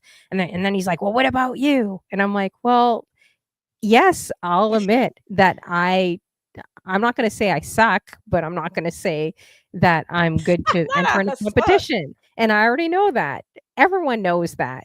Like, I come from radio, I don't come from, whatever. So, like, I'll push more women into these competitions than myself because I know I'm not ready. I've already tried practicing behind the scenes, but have you thought about going into some of these things, like the genre battle they're just having? I could totally see you doing that. Oh, have I thought about it? Absolutely. I've thought Yeah, about you it. should I've do it, even girl. one day I'll get there. Yeah. Just like any other artist or specifically DJ. I mean, uh, I am my own worst critic. So when I do something, I've talked about this on my stream actually because I've been dabbling in producing and I can listen to something and in the moment that I'm making it, I'm like, this is amazing. Like I love the way this sounds. I love the way this is making me feel while I'm making it and everything. Sounds like love, right? Mhm. And then I can listen to it I you know, the next hour, the next, day, and I'm just like, this is trash. Mhm. And when I prepare for something, because I mean, one of those genre battles, I did think, "Okay, you know what? I think I'm gonna enter in this one." And, Mhm. I had these ideas, I was writing them down, and I was like, "Okay, I like this." And when I started putting it together, I just didn't like the way it was coming together, and I was like, "Man, it's like I just wasn't feeling it." And I mean, not to compare myself to the great Andre 3 Stacks, but when he says, "I promise I really tried to make a rap album, but this is what came out." That's how I feel about trying to enter competitions. I'm like, But we can all be perfectionists. I feel like you already have it. Like Chris Cut, I'm gonna call you out. I'm gonna call out some of the ladies in the room.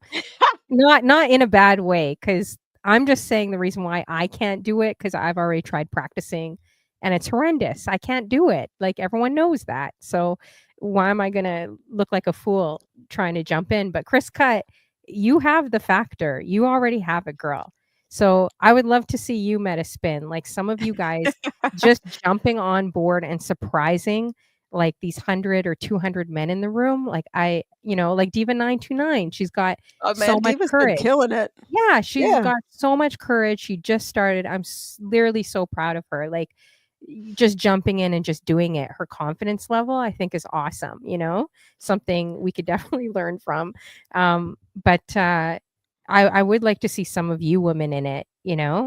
Um, I mean, I hear you, and I mean, I've seen you talk about this before and been like, "Hell yeah," like, "Yeah, that's what I need to do," but then it's like, it's not so much perfectionism anymore as it is, it's just vulnerability. It's like, yeah, that's what it is. this is a really vulnerable space, and I'm already, like, kind of a open wound type of person, so when I think about doing that, I'm like, oh, that's Well, you would another be a step." breath of fresh air though, right no, seriously, and not to sound cheesy, but it's true, like, if you jump in there and people saw your face, they see how you are, you're good with your showmanship.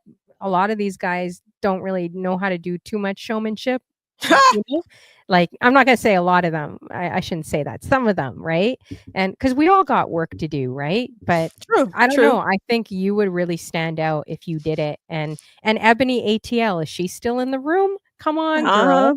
Like, I I didn't think even Ebony's realize about to Wally scream. Sparks was her partner. I was like, Oh, "What the yeah, that heck?" was funny. That I was was funny like, watching you find out because I thought I was the last person "Oh to my know. gosh." That was embarrassing, and then I think I was getting him mixed up with Clinton Sparks. I'm like and then I'm checking my CDs. I'm like, "Oh my gosh, I think I have, like, his CDs from, like, 20 years ago, Wally Sparks." I remember that name. So, yeah, I didn't even realize he was in my chat room, so I sounded like a Mhm. total nerd. And she's like, "Oh, honey Flo, just be quiet, I think." But, like, It's all good. Ebony already has it. Like, I don't understand. I'm sorry, ladies. Like, Eh, you guys already know how to scratch, you know how to mix, you know how to transition. Like, what the heck? If I had your hands or your skill, I'd be entering in every competition. I would. it's a feeling, it's a feeling. When it's time, I'll do it. And I mean, that's kinda how I operate on everything. When it's time, I'll do it. When I feel it, I'll do it. I might just do, something randomly in here where I'm just like, "Ah, you know what? I feel this," and I just do it. But it's Mm, something about, even me on my stream versus me on a Ray Train, it's just something different about it where I'm just like, "Ah," I automatically feel the restriction. I feel all the rules that are oh, yeah. going There with are yeah, this, and I'm there's such tons a of I'm such a freedom kinda person. So it's like, restrict I would have to really just create something on my own and not even, like, get out of my head about the rules, basically, and just create something and be like, "Here, take it, fuck it." Like, either it gets in or Mhm. it doesn't. Unless Like if you just do it, like, for example, when I interviewed Jay Chalet, she gave great advice. She said, "I don't even look at my social media." I'm like, "Are you kidding me? Like, you're, like, mm, killing it on social media, you know?" She's like, "I don't even like looking at it." She's like, "I will just do one take. I'll mm, put it on there." She's and like, go "Whether away. yeah, and go away." And she's like, "I don't look at any of my stuff." And I think actually that was some really great advice, you know? Oh, Um yeah. and I think that's why she's killing it because she just keeps moving on and her energy and just who she is as a person, but she just keeps going and going and going and not worrying about, because sometimes we can get into, you know, like a lot of things as streamers, right? But if Oh, you yeah. realize everyone's insecure, I don't care how confident you look in front of the camera, like Mm, everyone's got something that they're working on or they feel like, "Oh, I'm a bit of a perfectionist." I've interviewed large streamers, medium, small streamers, they all have insecurities. We're actually a lot more human and more, like each other than mhm, we actually think, and even country to country and mhm. culturally, like, sometimes we don't think that, but we actually are the more you talk to people, you know? Oh, yeah, Uh that's an artist thing, flat out. Mhm. And just, I mean, I think the less connected we are, the less we realize how alike we are. Like, we're so, we have social media, but it's such a, surface kinda thing. But once, I you've seen some of the stuff that I post. I mean, I post a lot of just like, either motivational, inspirational, or just, heartfelt types of things, and some of the DMs that I get when I post them, it's just like, "I needed this," or whatever, and you just realize how much you people are more alike than you know, but and from different walks of life. Yeah, from different walks of life where I'm just like, "Okay." So, I it's like I get all of that, but at the same time, I am like, "I can't rush this, otherwise." So, as a nerd/overachiever, slash overachiever, Mhm. I have that type A in me. I grew up largely type A. The more chill, kinda cool person that you see now, my family would be like, "Oh, yeah, no, that's so not, who she was growing up." So, Like, yeah, what is type A? What does that mean? Like, define that. I'm not even quite sure, actually. So, type A personality is like, very rigid, just things have to be a certain way. If they're not, then there's like a little mini freak out. If there isn't, whether it's internal or external, but there is consequence to things not being order or particular to the way you want them. It's very controlling personality, and I mean, I think you normally see it in people who are,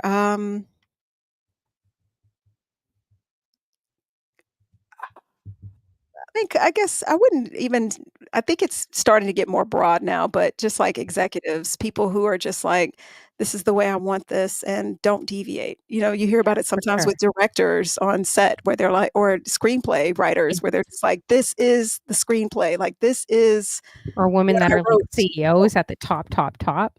Yeah, Looking yeah. for women like that, yeah, that's not Or I easy just mean people like in that, but general. Yeah. but yeah, that's the largely the personality that I grew up on, very detailed, very just, like, meticulous, and just things have to be a certain way, and it pops out every now and then, and if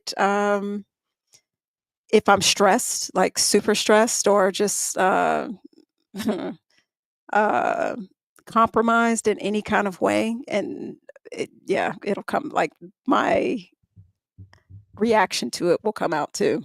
Mhm, but that's really good that you're really, really self-aware, like, it sounds like you've done, like, not only a lot of work, just with what you explained earlier on, but just you've done a lot of internal work inside, like, I could tell just the way you're talking, and a Mm, lot of people go through life and they just have not done any they work won't. within themselves, right? Or if you ask them, "Well, why did your relationship end?" Usually they'll constantly blame the other person, and I mean, I've been at fault for that too in the past, but, like, it's hard to really put the mirror back at yourself and say, "Hey, these are some things I need to work on. These are some things that maybe didn't help contribute to the relationship in a healthy way, or these are some things that I coulda changed with myself," right?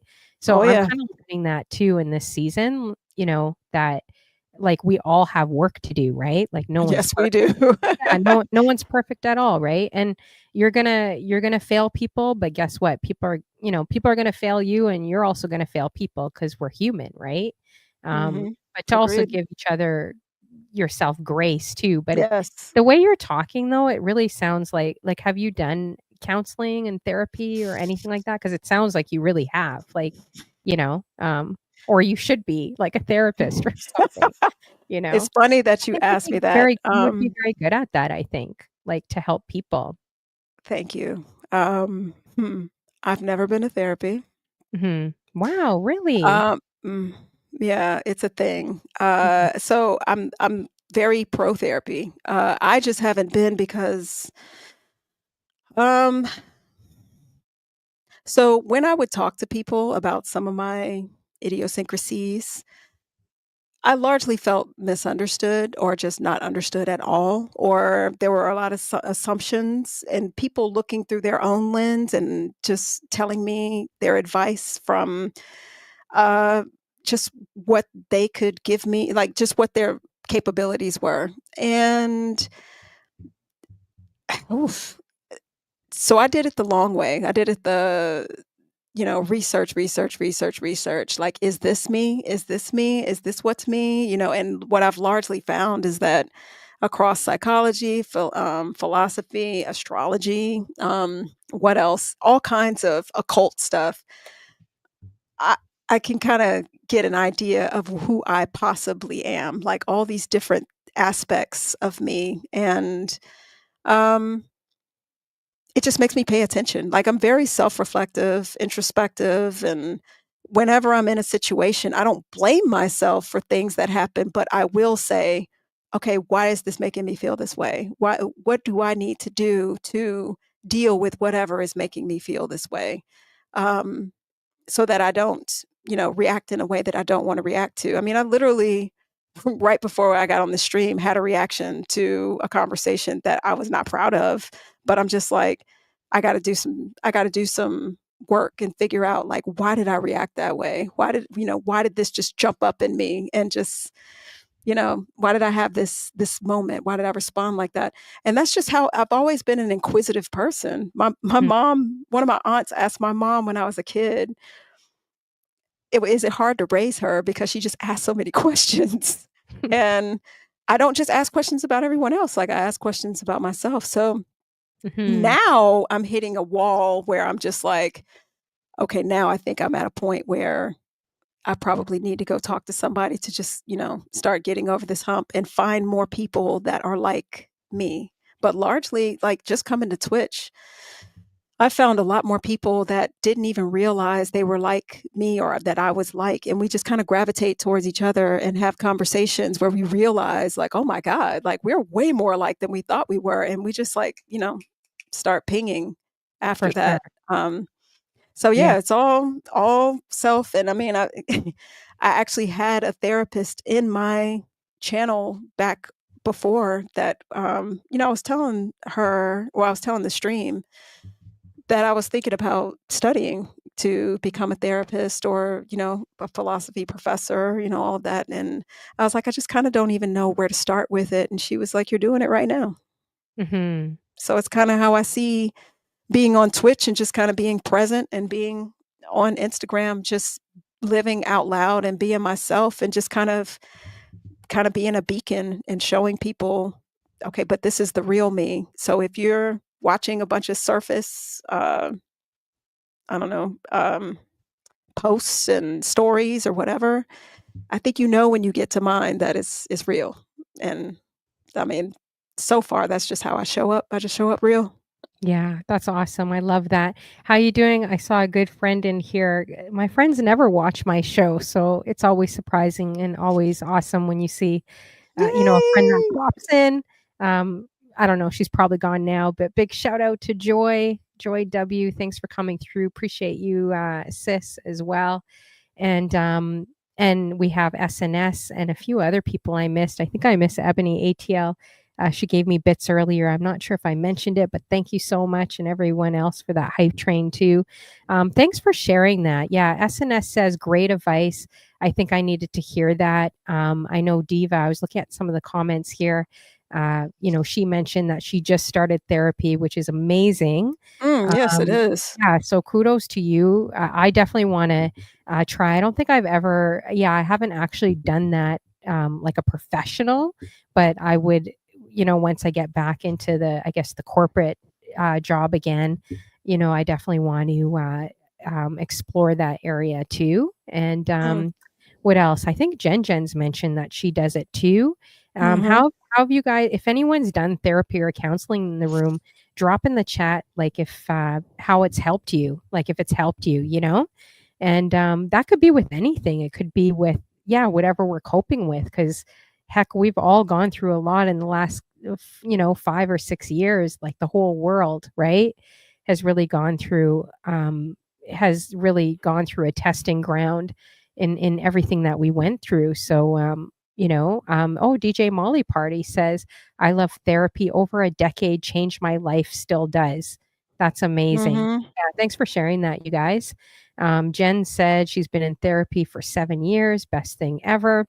Come on. Sometimes I feel like we think that we need the credentials, we feel like we need to go to school, but just listening to you today, I really Mm, feel that you definitely need to start podcasting if you're ever ready.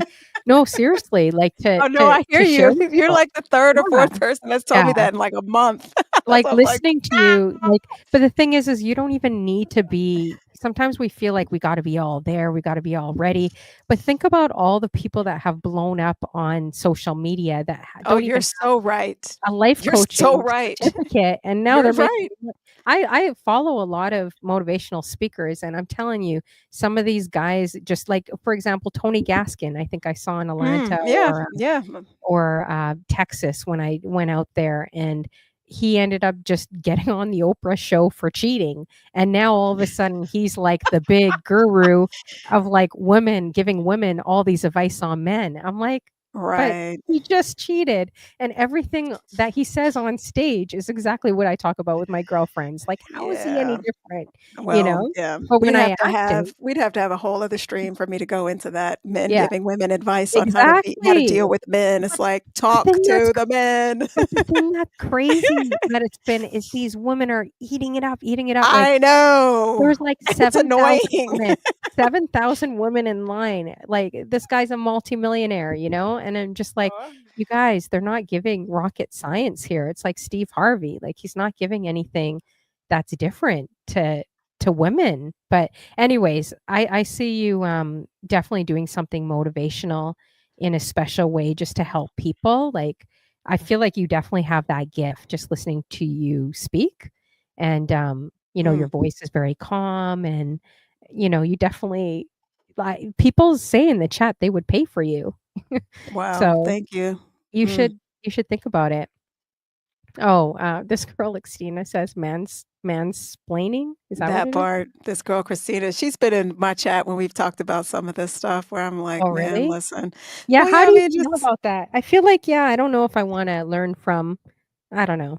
Anyways. well, But I these mean, women, like, eat it up, like 7,000 women running to grab his book, running to and I'm like, "Guys, he's not saying well, anything that's so different than our private but conversation," but you I know? understand why, like, to it kinda makes sense if your goal is to be with a man, so you're kinda Mhm. talking to a man whisperer, somebody who can tell you, "Okay, well, this is the cheat codes. This is all you need to do to conform to be Oh, with a brother. man or to how to decode a man."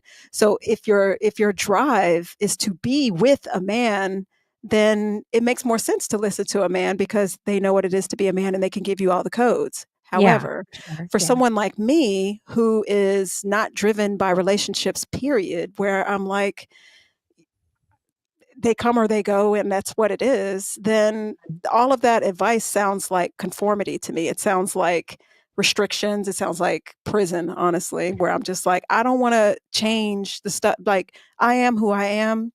I will look at how I impact people and how I affect them and how I make them feel and reevaluate based on that. But I'm not here to with an end goal to get someone. If Mhm. they show up, Exactly. that's awesome, but if they Mhm. don't, I'll be fine and I'm good with that mostly, honestly. I shouldn't even say 2. I'm good with that. So, Mhm. I think that that I think that gaze or that goal has to change, and that's the secret spin to that, where it's like men are always gonna be better at telling women how to behave when the goal is to get a man. But when the Mhm. goal is to live with purpose and to, be happy and be go through life, making other people happy, being kinder, more compassionate, more empathetic, when you have those kinds of qualities, when you start calling those qualities out, this is not shade to men, but when you call those Mhm. qualities out, you're not thinking about men. When you say, Mhm. I wanna find somebody who's gonna teach me how to be more compassionate, how to be more empathetic, how to be more, calm and centered and all of that. You're not and kind. You're not gonna think of a man straight off. You're gonna think of a woman. But that's not what our goal is. Our goal is to find a man. So the Mhm. goal has to change. If the goal is not changing, then that's always gonna be the way it is. See, this could be your first podcast. You just created material without you even knowing. I guess So so. that's definitely perfect, and yeah, a lot of people don't talk about that. They don't talk about, like, shared purpose. That's something I've discovered in the last couple years when it comes to relationships to, like it's like it's not even just a matter of being with someone, but Mhm, it's like, how can you share the remaining life purpose with someone?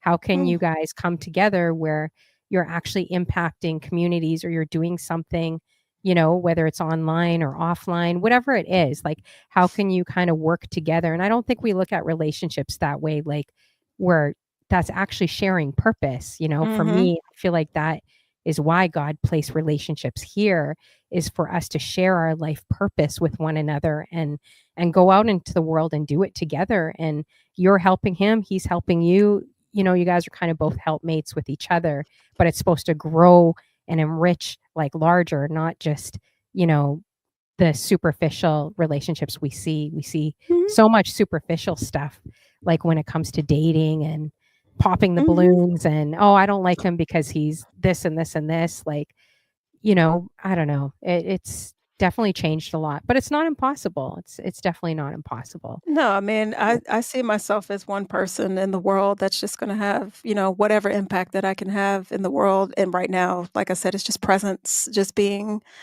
um, more out loud with who I am, because I see a lot of people pushing some interesting principles on folks where I'm just like, "If you're this loud about this principle that I don't agree with, then I guess I need to be louder about the principles that I do agree with." So, Mhm. Yeah. hence Well, hence the posts about my sobriety or whatever, and you were mentioned, I always called her Jay Shell, I didn't even know that's how you said her oh, name. Jay Chalet, Jay Jay Chalet. Chalet, yeah. Do you ever see her Um in Atlanta? No, no, we don't Oh, know each other at all. Like, I used to see her in the early Twitch days when she had, like, 400 people in the room. yeah, it's Um, crazy, eh? but Now yeah, she's like to ev 12 every million. time every time I post a picture of myself, I do exactly what she is talking about. I'm just like, "Mm, I'm just gonna post this, and then I'm just gonna go away for a while." And, Mhm. I mean, every single time. And so, just that little bit is growth for me. The fact that I have, like, over 100 posts right now on That's my good. Instagram, Good. I used to have, Yeah. like, 1 or Hmm. 5. Yeah. So, yeah, baby steps. Yeah, you should really think about podcasting. I think that would go really, really well. I think a lot of people really tune into you, Mm. and with some of your opinions, and what you believe or what you're thinking, Yeah, you guys got to encourage her. Do you think, would you guys tune Look at in? Diva, stay tuned. Put some ones in the chat if you guys would tune in to her podcast if she had one besides DJing, talking about different things. Because a lot of people aren't self-aware. Like, do you feel that online people authentically come as themselves online, or do you feel like not really? Like, there's a lot more personas that people put online, or do you feel what you're seeing in the chat room or what you're seeing on Twitch is actually reality, or no? Or do you think it's a lot more So, fantasy? I think all of those things are true. So, my algorithm is actually on Instagram, my algorithm is like, it is a lot of just, like, I don't know, different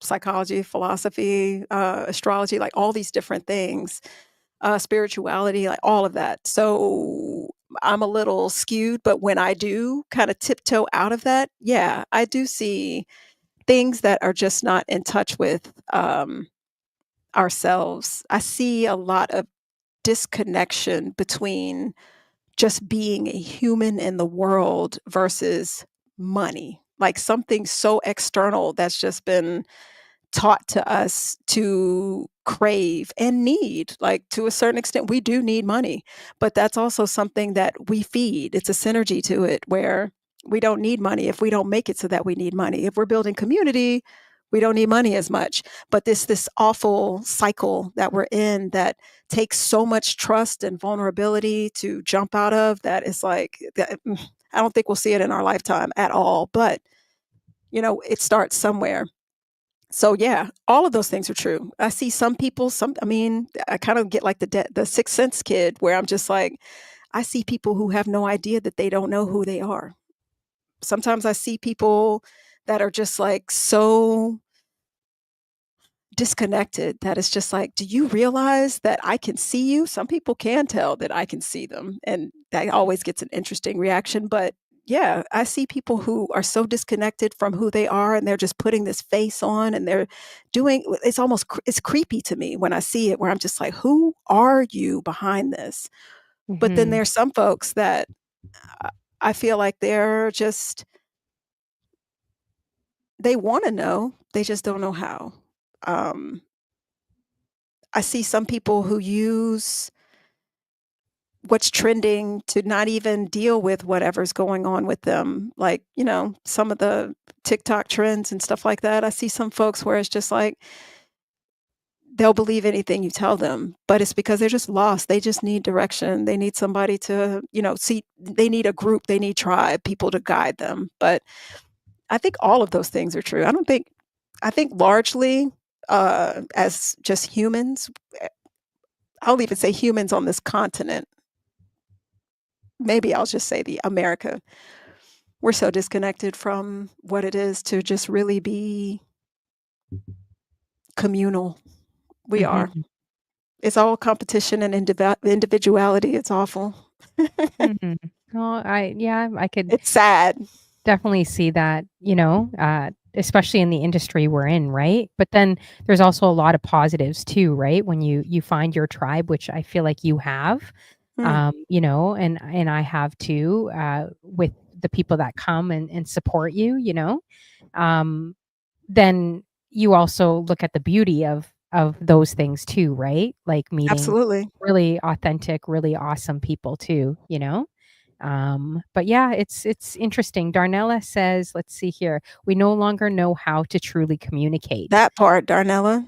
Yeah, but isn't it crazy that we're the last generation that will ever know what it's like before social media? Like Mhm, everyone after us, including your kids, will mhm. not even know unless if you teach them what it Oh, was like before social media. That's what's scary to me, so what's funny to me Crazy. with my kids is they just learned, like, within the past year what it's like to just listen to the radio. Oh They wow. didn't know what it was like to not have control over what you're hearing in the car. They had no idea what that was like. They were just like, they cannot stand commercials on TV or anything because they're just like, "This is getting in the way of my show." When we were Mhm. growing up, that's when you knew what to go out and buy. Like, I still Yeah. remember the theme song for, like, Slip and Slide, the slip, slip and slide, Oh my like, gosh, I remember that. so I'm like, those are core memories for me Yeah, to see, like the G.I. Joe, American totally. Hero, all that stuff was commercials. And I Yeah, wanted all the toys. And now when commercials come on for them, they're like, ah, what is this? And they're yeah, annoyed because they that's just so want to get funny. back to the programming. Programming. Exactly. Do you remember the 3 AM commercials, guys? They kinda sounded like Mad Max. How you doing, Mad Max? If you guys don't know, and this is a great drop, Mad Max does amazing voiceovers. I don't have them right now on my talk show, but, they kinda sound like Mad Max. Remember those 3 AM commercials that were like they're like this, "Michael Bolton, buy his CD 10-10."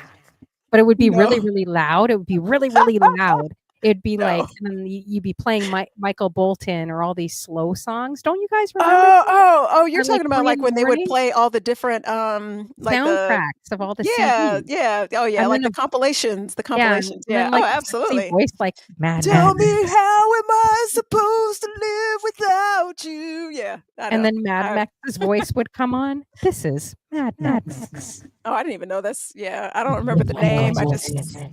I just remember, like, hearing all the different like, what's it, Hey Love? Me and my sister well, my family, but my sister, if it gets quiet, there was this commercial where this guy would just be like, "Hey, y'all, I got a new album in the mail today," and it was called Hey Love. So, now whenever my family gets super quiet, and it's been going for years and years, my sister will say, "So, got a new album in the mail today," and everybody just knows what it is. They know Yeah. it's that commercial. They're about to play all of these oldies. But they'd be so loud, it would be like 3 in the I think I did a funny TikTok, to that when I was really into TikToking, like, a few years ago, and I did that where you're sleeping on the couch and then you get startled, you get waken up to Michael Bolton singing like you just did.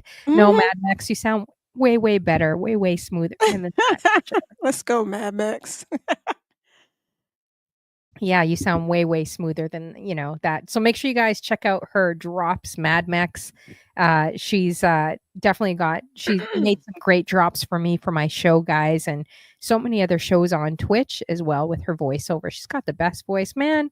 If you heard Good that to girl's know. voice, I would get a date. I would get a date if I had her voice, but What kinda clearly I do not. do I need to do a special version of your show to get you a date? Do I need to do this? 'Cause Maybe, what kinda date maybe. do you want? Ooh, I don't You. I kind of like nerdy, I kind of like nerdy pretty boys, kind of, Okay, nerdy pretty I have boys. a little bit of, like, S curl or a little bit of waver curl or a nice fade, but whatever, Okay, it doesn't matter, it doesn't good to matter. know.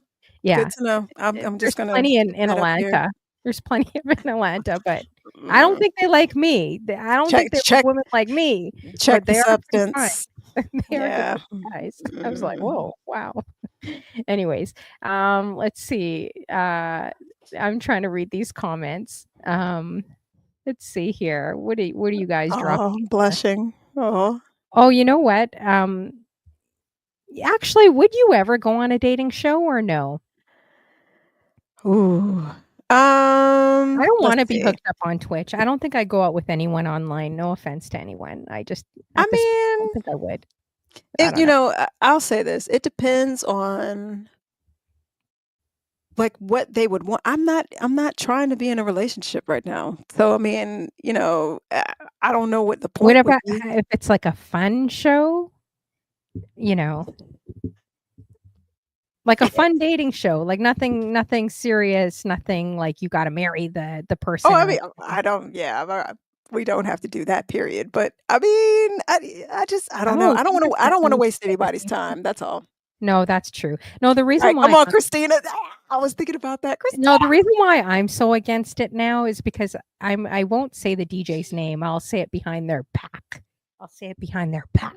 Oh my. I'll let you guys know after in secret, all the ladies, I'll let you guys know who they are. Oh, But I've had, snap. like, 3 or 4 DM me, "Oh, honey Flo, you're such a good woman, and I'm just, like, really shy to I thought you already knew I liked you," and yada, yada, yada. Like, they're sending me all these nice messages, right? And I'm Uh-huh. thinking, "Oh, that's actually kinda sweet, but you totally act like a player on your show and, like, wiping baby oil everywhere and all I these women after you." mean, And that's he's just like on Twitch, though. yeah, that's what he said. He's like, I feel "No," like if I were if I he I goes, feel "I'm like if really I shy, were I to really am." But then they ghost you, then they oh, disappear. well, yeah, that's different. And That's that's yeah, the thing that's that's a annoying. It's like, why are you trying to convince me so hard that you're into me? And then the next day when I watch your show, like one of them I saw, he's like, "Hey, it's my birthday, like, to all the ladies in the room, like, are you gonna give me naked pictures?" And I'm like, "Dude, like, oh my gosh." I'm like, "I can't." But then when they're on my show, they're like this. I They're like, love you. "Oh," they're like, "Oh, honey," like they're putting on their best behavior on my talk show, and I'm like, "Who are you?" It's like, I don't just know. keep it 100, you know? It's funny, I was just having that That's why I conversation say, with no, I'm not somebody. gonna date. I would never date anyone on Twitch, I don't think, I or was on literally just having that conversation with somebody, yesterday, just, kinda talking about how I might come off to people on Twitch where it's like, if you're if you come in my streams at night, if I'm dating you and you come in my streams, especially at night, you gotta be somebody that's okay with me flirting with, like, everybody in the stream and oh, knowing yeah, that actually, maybe you're once right. I've seen some of your yeah, streams. because 'cause I'm Like, like, once I get night off the stream, then I'm like, "I'm all yours." And I'm like, "We can talk all night long and, all day the next day and all that so kinda you're stuff." very flirty in the stream, but would you be flirty in real life, or would you be more shyer? Or Oh, are you I'm much more shy in real life. yeah, so you feel like So you're more, like, courageous, like, when because I've heard some of your spicy streams. well, it I've heard a depends. few. So, I kinda feed off of people's energy. So, it's like if you say something to me, I'm gonna be, pretty honest about what's happening inside of me and say something about it. So, what happens in person is that people don't approach me like that. they don't talk to me in a way that just brings that energy out, and I don't see somebody across the room and say, "Oh my gosh," and approach them. That very, very rarely happens, and Mhm. even then, I'm looking and I'm just kinda paying attention to who they are. We could have, like, a five-minute conversation, and I know just in that conversation, like, nope, immediately, or do I even feel like getting involved with this to learn who this person is? But on Twitch, I mean, just from the pandemic days, I think people are just bolder in the way they Yeah, talk maybe in a that's what chat, it is. Or and I maybe don't mind matching that. no, maybe they are because when I used to work for a hot minute, this hip hop radio station out here, I had to do like club appearances, which I hated, to be honest with you, because the club was called Sugar Daddies, guys. So you could just imagine what's at Sugar Daddies. And I'm like, oh, dear Lord. I'm like, I just want to be in bed or on Twitch. I don't even want to do the stupid club appearance, but I had to go because it's part of my job, right? So Sugar daddies, I went and yes. everyone was, like, wiling out, like, I've never seen anyone wile out that much in my life, I'm talking old women with, like, young men that are in their 20s, and this woman looks like a grandma, like, in her 80s, like, just I don't know, I think it's the pandemic or being locked up, but the women, everyone was wiling out, and it was called sugar daddies, and I'm like, "Get me out of here. I do not want, like, an Shabba Ranks character coming up to me asking for my number tonight. Not Shabba Ranks, oh my Get me god. out of here." It's the Yeah, Lover Man. I can't. Don't they call him Mr. Ugly Man? Yeah, that was Um one in Living Color, that was Yeah, it rough. was pretty much like that, Jen, and I'm like, "Oh my gosh, this guy, I think in the club is gonna be one of my clients," and I'm Mhm. just like, I can't." But I did notice after the pandemic, yeah, people were definitely wiling out, and you saw the weirdest people with each other, like, I'm like, Mm. "Do they not have a flashlight? Like, are they not putting a flashlight on these people? Because if they did, they'd probably be running that way, you know?" Yeah, I Uh, mean, I don't know. sometimes it's SNS about knows what's what I'm going talking on within. They she just knows what time it is. She knows sugar daddies. they She's from vibe. here. Oh gosh, Well, I I used don't to work at a strip club, so, I mean, Oh, really? yeah, What oh, did yeah. you do there? Were you I like a worked at waitress or were you I was the Oh, DJ. I was like, "Wait a second, were you the one on the I stage?" was the I'm like DJ. No, like, I was "You the DJ at a the zoom in on world's Mettaspin. She was the one on the stage. Look No, it, I can although see." I've been approached to do I'm a gonna pic special, stage appearance I that have a feeling I can I'm see you being appro considering. Oh my I'm gosh. considering. Don't Oh consider. I'm gonna be oh, I'm like considering it I'm gonna because be so the mama bear and be there are like, "No, there are no don't do cameras it." in the Claremont Lounge, so y and I'm not gonna tell when I'm doing it, so it's just, if you But you happen to be said there you on were that kinda night. shy though, but Oh, you would that's totally different. Oh, I'll dance in front of anybody. It's just a matter of taking my really? clothes off. Oh god, yeah, I don't man, I will And dance you're my fine? ass off Oh, anywhere. wow. Mhm. Oh, wow. Hmm. But as far as taking my clothes off, like, I mean, recently, just on Like my Twitch white boy. for on, what was that, Halloween? I mean, there's a whole emote now apparently where I was like, "Holy shit," somebody captured me pretending to strip on my stream. Really? Oh, Oh, yeah. wow. That's Oh, too yeah. deep to water these days right It now. was I about don't know. and I mean, there's no alcohol involved, this is all me, so I'm like, "Oh, yeah." I had some I took them out of the room. I still got my But you firefighter hat in here. have you ever done that? Oh, so you've never done that in Have the I ever club, stripped like in a in the club? club in the No, club. no.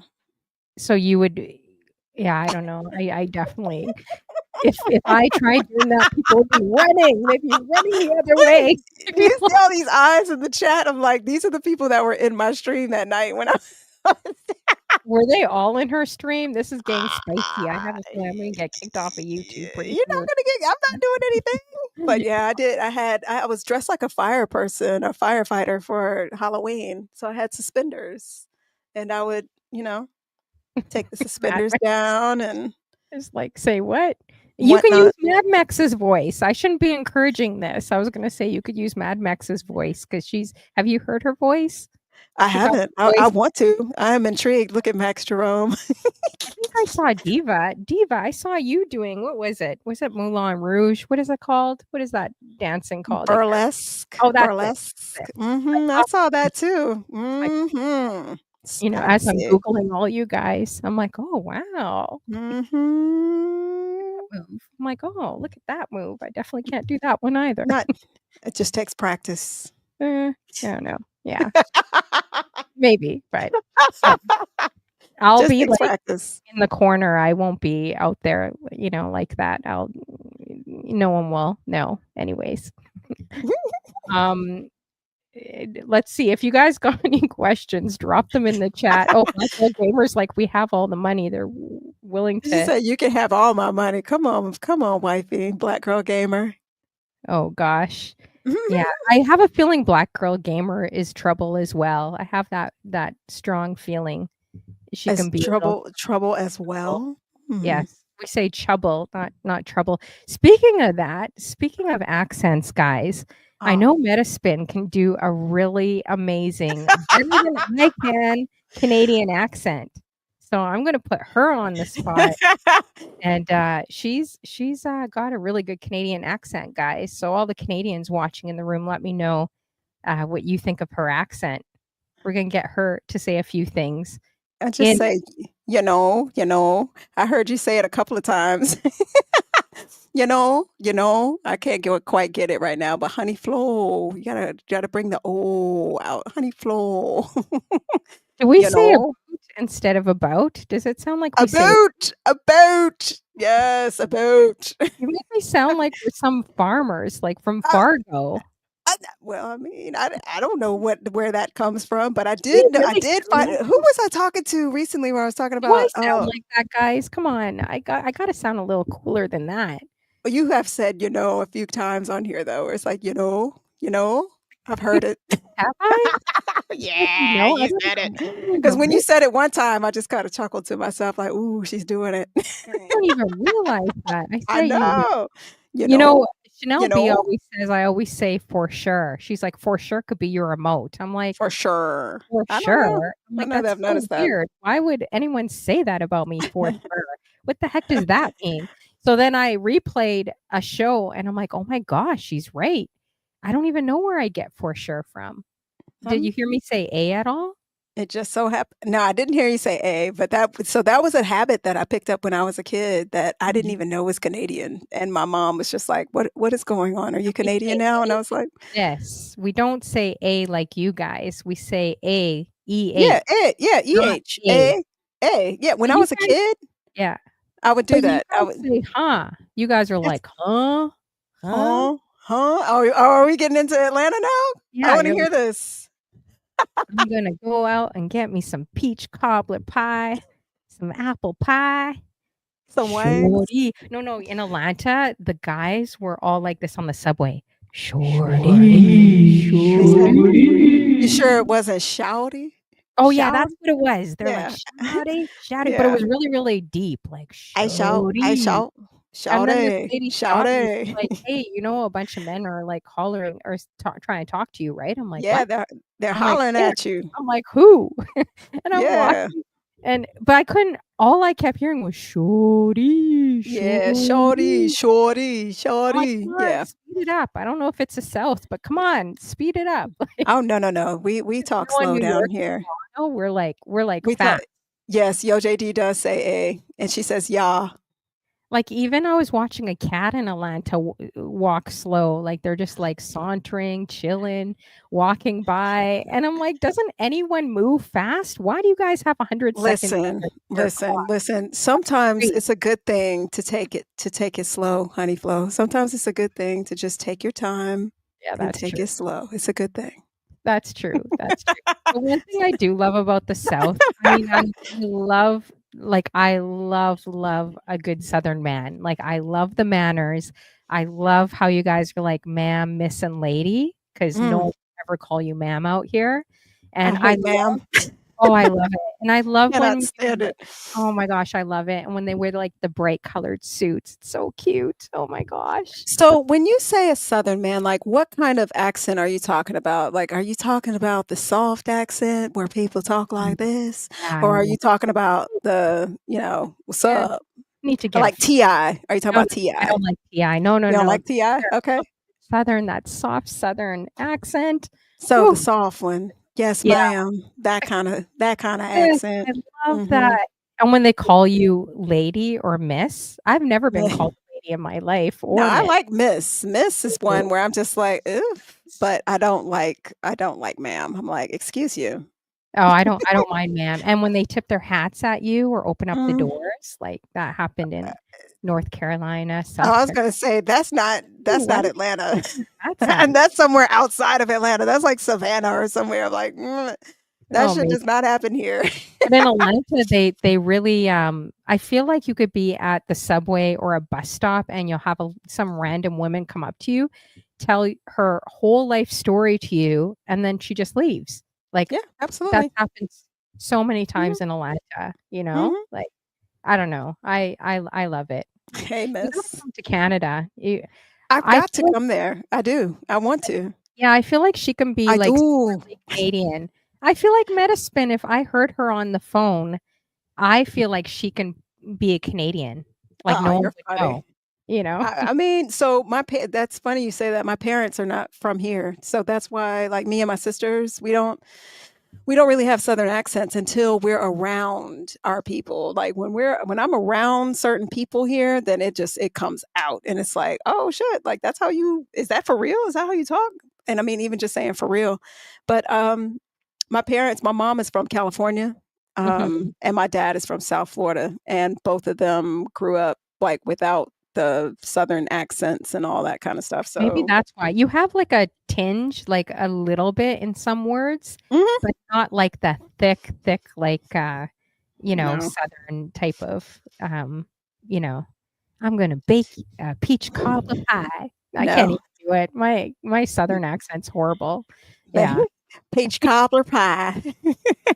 We were in North Carolina, me and my friend were going around asking random people. We tried doing the thickest Southern accent, and Oh we're my going, god. "You know where we can get some peach cobbler pie?" And What we part of tried North not Carolina were laughing. you in? We were just talking to I don't even know where we were. We were talking to everyone Okay. on the street, and the ladies, like the guys are like, I think you could get peach cobbler pie this way or apple crisp that way." Like, we were just being so stupid, and everyone was buying into it, but they're kinda looking at us weird 'cause our accent. Yeah. 'Cause I mean, a lot of times that is a stereotype. I mean, just like when, I tell you, like, I don't want to offend anybody by, Oh, no, you're doing this Canadian accent.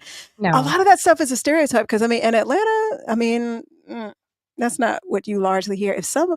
I remember there was a girl that I went to elementary school. Her name is Wendy Eubanks. Like, I remember her name because she talked with that super just soft Southern drawl where you could just Oh, I barely love it. understand what she was saying. And we Yeah. were like in the fifth grade, and this is how she talked to everybody. And it was like, "Well, speak up. Like, we can't hear you." And everybody just knew how she said, you knew when you heard her voice, that's who it was. But I say that to say, like, that's so not how we talk here. So it is weird to Oh, that's hear a true. Southern accent. Like Savannah, different story. Like you go down there and you can Maybe I hear, shouldn't say peach. or just in the outer areas, like Yeah, the rural areas, you start to hear more of the Southern, more that's country, true. the Maybe country accents. Black gamer, I think I should use a different pie because this is gonna go into the aerobic ball thing. So, yeah, maybe Oh I should yeah, try a because different peach pie. pie in Yeah, we Atlanta, yeah, probably you say that if you want to. Peach pie is something different. Look at that plush. oh, man. I don't know. Sometimes I get things You gotta say apple pie. You gotta get some nice warm. Well, what actually, you about can't even say mud that pie? anymore because Oh, of American Pie. It's what like about the pie they made warm. in the movie? What was that special pie they made, guys? What movie was And it again? you talking about the Help? That was Mississippi, and that's a whole different kind of country. Oh, man, and that was a Yeah, bad who said that? Areas like Rome and Gainesville. Oh yeah, the pie coming. men are gonna get on Twitch if they keep DM Yeah, man. Yeah, and saying listen. crazy stuff It's to me. You're it's a gonna get different. that type of pie. Yeah, Just warm apple pie. Yeah, you get a different kinda, Southern accent in Atlanta. It's very and I mean, even just from, like, Southwest Atlanta, Decatur, like, when people hear me speak here, they're like, "Where did you grow up?" Just from hearing the way I speak, they're like, Yeah, Yeah, you no. can place your accent. Like, I've been to 40 different states, not to stereotype at all, but, like, I've been to 40 different states, so I kinda know, like, Mhm, different places. Did you ever go to Apache Cafe in Atlanta? I used to mhm. always go there Yeah, trying I to used to get go to Apache. yeah? Hmm. Yep, I had friends that used to freestyle at Apache, when they would have freestyle night, yeah. Yeah, that's awesome. That was definitely a signature mark. Mhm. Um oh. I mean, I went to school right down the street. I could walk to Apache from Georgia Tech. Oh, really? Yeah, Oh, wow. it's right by the varsity. Well, it was right by the varsity. It's So, I kind mean, of we in used the to walk middle to of the nowhere, varsity. Apache Cafe. Mm. Oh. Yeah, but, I do Atlanta's a great city, though. I would definitely move there, like, it's nice. I feel like it's city meets country in Atlanta, you know? Have you traveled much, like, different places? I don't know. I mean, I guess I've been, where have I been? Okay, so I've been to, like, the Caribbean, been to the Bahamas. My best friend is Bahamian. Um, Dominican Republic. I've been Oh, to nice. Saint Martin. Mm. Been Dominican Republic twice. I've been to, Barcelona, um, Italy, like, all over Italy. Were you followed Uh, around in Italy? I know I'm I sorry? were you followed around in Italy? I heard Italians, like, definitely in Italy, you know? Like, they definitely, Followed around how? well, like, just, like, guys catcalling or Oh, no, coming no, no, up no, no. to you no? Mm. 'Cause I No, heard in no, so Italy they do that a lot, like, especially no, like your look, I have a feeling like they would do that a I lot. didn't look like this. I went to Italy in 2006. I had long hair, like, down to Well, here, the and same I thing didn't then. look like this. So, uh it was a school thing. I was studying abroad, and we were Yeah. there for a month, and so we traveled from, like, Venice, Rome, Bologna, Mhm. Milan, Florence, like, we went all around, and there was normally, like a Three Musketeers group of us, and, no, we didn't get followed around or anything like that.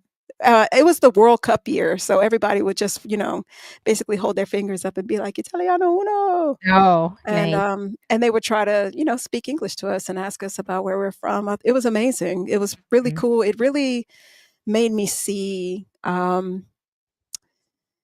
ooh, this is a whole other conversation, but just, the privilege and slash entitlement of speaking English, where it's like, we're in a whole other country and they are so just like pleased to come up with some speck of English to speak to us. Mhm. And to this day, I don't really speak Italian at all. I probably at this point speak better French than anything because I've been taking French on Duolingo for like 2 months now. But, Really? Oh, oh, yeah, that's cool. How come you wanted to take French? because it's beautiful. Mm. Because you belong No, in I'm Canada. Canada. You got the Quebecois no, accent. oh, so I started taking Do you know how to say the only Francais I know is, je m'appelle, oh, honey yeah, je m'appelle or comment t'appelles-tu? Do you know comment t'appelles-tu? Comment t'appelles-tu? uh, well, Meta. Exactly, and then you Yeah, would je m'appelle Meta, like, yeah, je m'appelle Meta or all I remember. je suis Wow, Meta. you know more French Um Francais than I do. Wow. I know a little something, but, so I started studying it because, first of all, I just love the language, I think it's beautiful, and second of all, when we traced our roots back, my roots go back to Senegal on my mom's side, and I looked up just what the official language was of Senegal if I ever go visit, and I was like, "Alright, it's French, so I need to speak some French. Done." Mhm. How do your kids SNS says, "My kids are screaming because they are using, isn't Yay! Duolingo for French too?" That's Oh, awesome. they think our Francais ask them if they think, Honey Flo's Francais is okay. Let me know. I don't remember. I wish I would have stuck it out though, because it's like having Spanish in the States or in Florida, right? Like, a lot Mhm. more jobs would open up for you if you're bilingual, especially For government Spanish, for sure, jobs. yeah. Yeah, I'm just like, "Oh, man." I did love Florida though, like, everyone was speaking Spanish to me. I was just like, didn't really know. how to respond back. I'm just like, "Hola, hola, hola," and just walked away. But anyways, I know we're way past, gosh, Oh, yeah, wow, we're at 9:30, good lord, okay. so fast. I don't wanna hold too much of your time at all.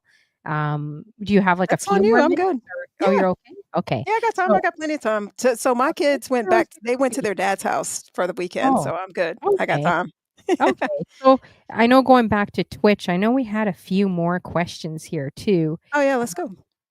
Let's see. Oh, I don't know if we covered this one. This was a lot earlier. It says, "Are you comfortable where you are now?" I Am I comfortable where I am now? Hmm, hmm. In some ways, yes. I'm comfortable in my skin for sure. I know who I am. I know I know how I show up. Um, yeah, I'm much more comfortable in my skin than I've ever been in my life now. To the tune of like knowing how to just sit in a room and just sit in the room. I don't need to prove anything to anyone and let someone know that I know something. I have my moments where I catch myself and I'm like, "Man, you don't need to say anything because it doesn't matter whether they know you know this or not." mhm. But just like the smallest little things that used to let me know that I was looking for some external validation, I don't look for that. Every now and then it can be brought out of me if I'm uh, feeling misunderstood. But yeah, I think I'm very comfortable in my skin. Now, whether I'm comfortable in life, like the things like accomplishing goals, no, not even close. What would you Definitely. wanna do? Like, say if and it doesn't even have to be DJ music related, but if there's anything that you could do, nothing holding you back, no money holding you back, nothing. Like, what would you wanna do? Um, all the things that you told me I should be doing. Wow, Motivational sweet. speaking, a professor, therapist, Yeah. musician. Just, I mean, I just want to be able to play every instrument that there is to play wherever I go. Just be able to pick up an instrument. I want to speak like, 5, 6 languages and be fluent. Those are kind of the things that I'm working on now. Mhm. That's why I'm working on French. That's why I've got this bass sitting here that I don't know how to play, but I'm like, I'm going to learn how to play this. Um, so yeah, but yeah, the speaking, I've seen glimpses of my future in doing that, in speaking and, um Maybe even writing could be very therapeutic, right? While you're speaking, but, like, just writing down different things, different topics, different things that inspire you, like, daily. I feel like you have a lot, like, you literally listening to you tonight, and I've interviewed over 300 people, I'm saying I don't say it to I've said it to a few people, but not everyone, but Mm, you definitely have that special gift, and I think wow. sometimes we can definitely be perfectionists and overthinkers and think, "Oh, I gotta get this degree," or, "I gotta get" like, I had someone say to me, "Oh, well, a life coach, you gotta be certified," but again, look at all the speakers, everyone that blew up on Instagram, all these people that you look up to and follow. Are they certified? Do they have all this background? No, they just went out and they started posting, right? So I feel like, yeah, you should definitely continue to do that because Mm. I feel like your voice needs to be used for this world, like not just the music part, but your voice, is special that it can be used for other people to help other people. Wow. Thank you. Like, you are speaking life into me right now. I'm trying to just hold it together, but thank you. That Yeah, means a no, lot. for sure. Yeah, yeah, definitely. I sometimes we think, "Oh, we can't do this, we can't do that," I know I've thought about that many times, right? But, Mm, think about how many of the DMs you know what you should do, and this is what I've done since I started Twitch. I've actually, print screened the messages, and even the people that have passed away, I still have mm. them. in my chat, like in my, my mod that passed away, a bunch of people. And I Wow. know this girl like Stina was talking about on her show was like 9 people for her, which is incredibly a lot. It's been 9 people like just on Twitch alone for me as well. So like I still keep those messages and I print screen them, right? And anytime I'm down or I don't feel good enough or I don't feel like I could uh do what I feel like God has literally purposed in my heart to do, I look at those messages, right? And you print them and you keep them. And then you also write down another thing I did is write down um like all the good things that have happened to me because sometimes you could think of all the bad. Like sometimes your mind thinks Mm, of all the bad things that have happened, but when you look back at that paper and look at all the good things that have happened, like for you, what you shared today with us has been amazing. A lot of people wouldn't have that courage to do it on their own and to do it with no therapy, to just quit cold turkey and say, hey, I realize, okay, I have this type of maybe addictive personality. I want to stop drinking or I want to make better changes, right? That's huge. That takes so much courage.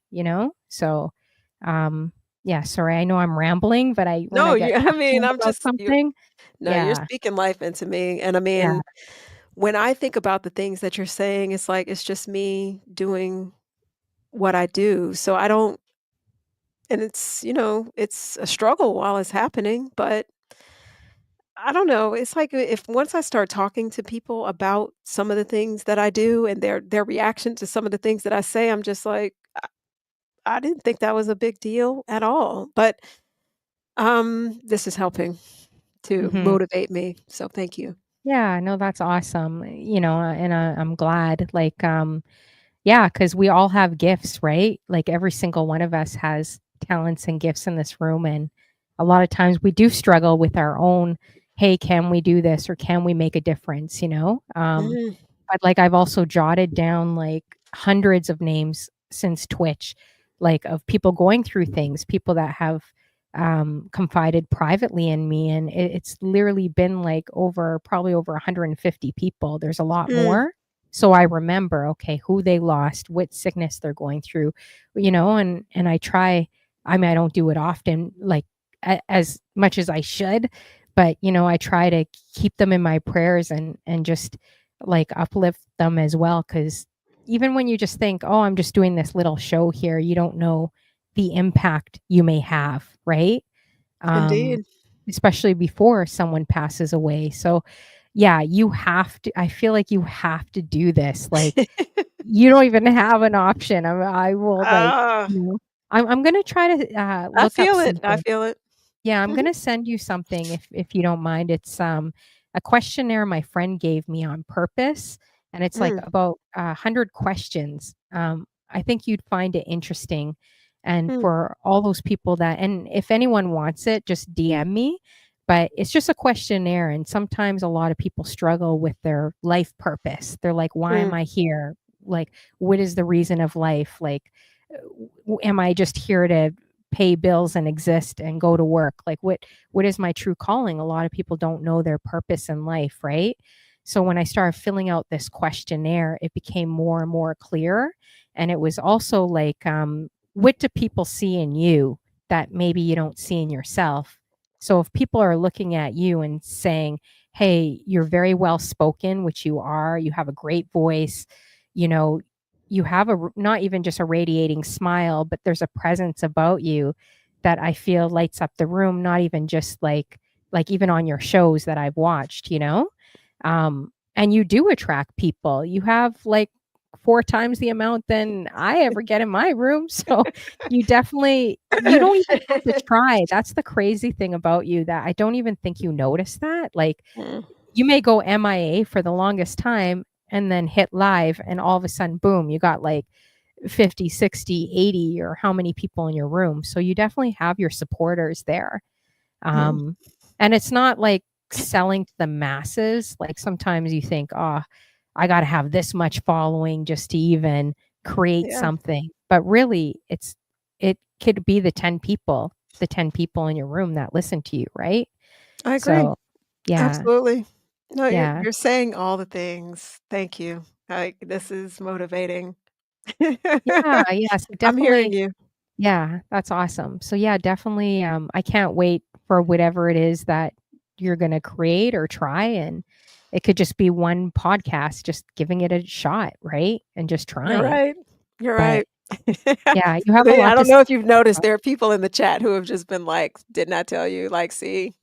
yeah, I'm like, "Oh, yeah, yeah." latest truth is, like, the meta effect. What do you guys think? DJ Yeah. Deuce, how you doing? Says, "Meta, join the crew. Your platform can make a difference." Yeah, Mm. it's true, and your story, right? Thank you, Deuce. Uh, let's see. Um, oh, thank you, Blade is truth. Yes, definitely been thinking about Mhm. him a lot and everyone else. It's yeah, definitely been a journey, you know? Yeah. But that's what I mean. Like all these people have hopes and dreams and it's still a blessing that each of us are here, that we can do something today, right? Like, um, because other people definitely, passed away a lot sooner, right? So as long as if we have like a heartbeat and we have something in us, then we should be not letting fear and other things get in the way, you know? But so when are you gonna start? When are we gonna see this from you? I'm gonna Soon, soon, soon. So, I had a friend share with me some words of, just possible affirmation for, or just, a word to focus on for 2025. And there was like intuition, momentum, propel, flourish, Mhm. nurture. But the one that jumped out at me was amplify. So I'm on the path to amplify my voice, my being, my presence. Um, I just got to do it. I mean, Yeah, for sure. I don't want to commit to a day or time, but I definitely see it within the next couple of months. I'll say that. Yeah, and also know, like, sometimes it's good to just take time out for yourself, right? Like, Oh, yeah.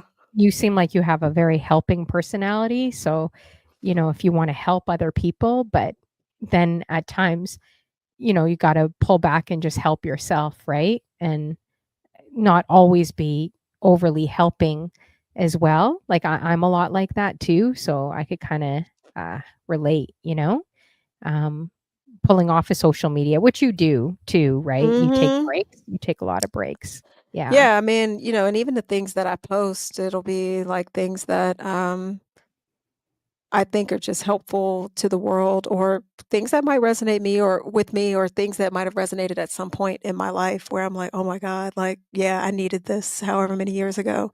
Mhm. Um, so my breaks from social media are normally, uh, kinda largely unnoticed at this point because, I mean, it could be a day or 2 where I just don't post anything, but then I come back and post something, but, I definitely take my time.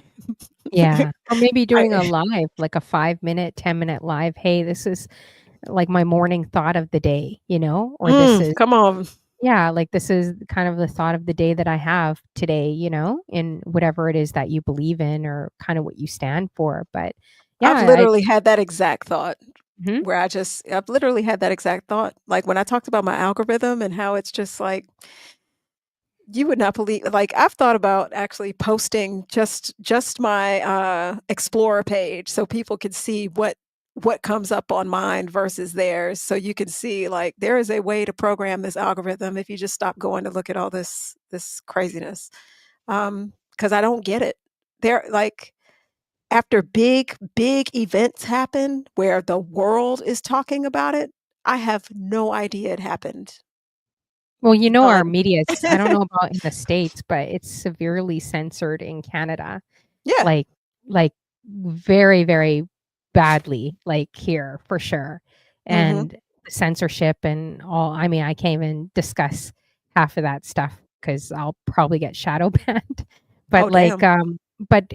I think as long as if you have a voice, it's really important to do it now because we don't know what the future is going to hold. Oh, And the say that. algorithms don't work in your favor. Like they don't. Like I don't know if you knew this, but Facebook and Instagram and all these apps that bought each other out, they Mhm. only go to 2% of your friends list. Like all the people in my room, including yourself, I don't even see your posts. Like, Yeah, I'm same. following you guys. I don't see your posts at all, right?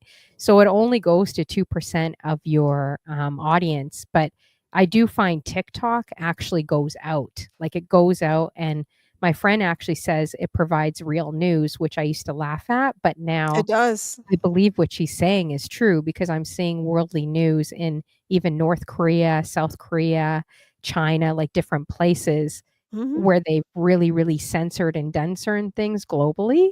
Like they're showing it on TikTok, right?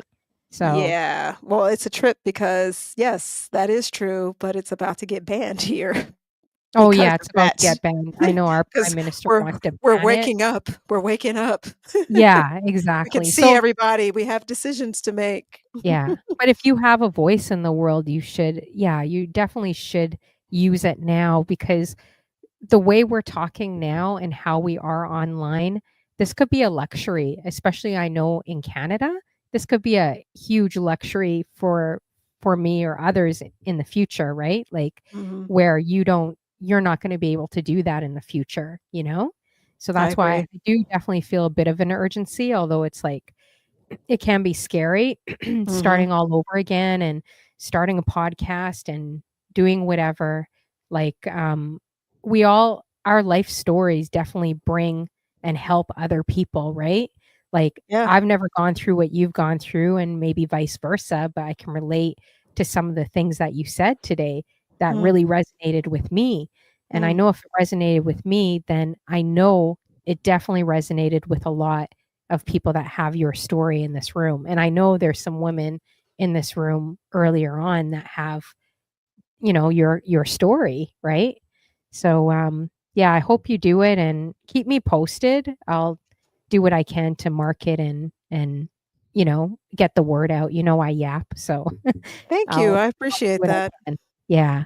But I know we should probably wow, it's already 10, so I know I should probably let you I know, go. right? Um, Okay. I will say the last thing, I guess, if this is a deep question I always ask, Mm, but I know you could handle it because, um, besides DJing and all the grand things we do online, say if you had like just a year to live, what would that look like to you and what mm. would be on your life bucket list? And also, what legacy would you kind of want to leave behind if you had just that year? Oh, man, yeah, I would go all over the world. I would just take my kids and go all over the world and just speak to as many people I could speak to about who I am, my story, and that's it. I mean, I think that's all that I wanna do now. Awesome. I Damn, think that that's made me cry, shit. that's okay. No, I mean, they call me Barbara Walters for a reason, Barbara Walters Barbara on Twitch. Barbara Wawa. Yeah, and there's nothing wrong with crying. Oh, Heck, I no, cry I all cry the time. every single day. Aw, that's Oh, okay. yeah.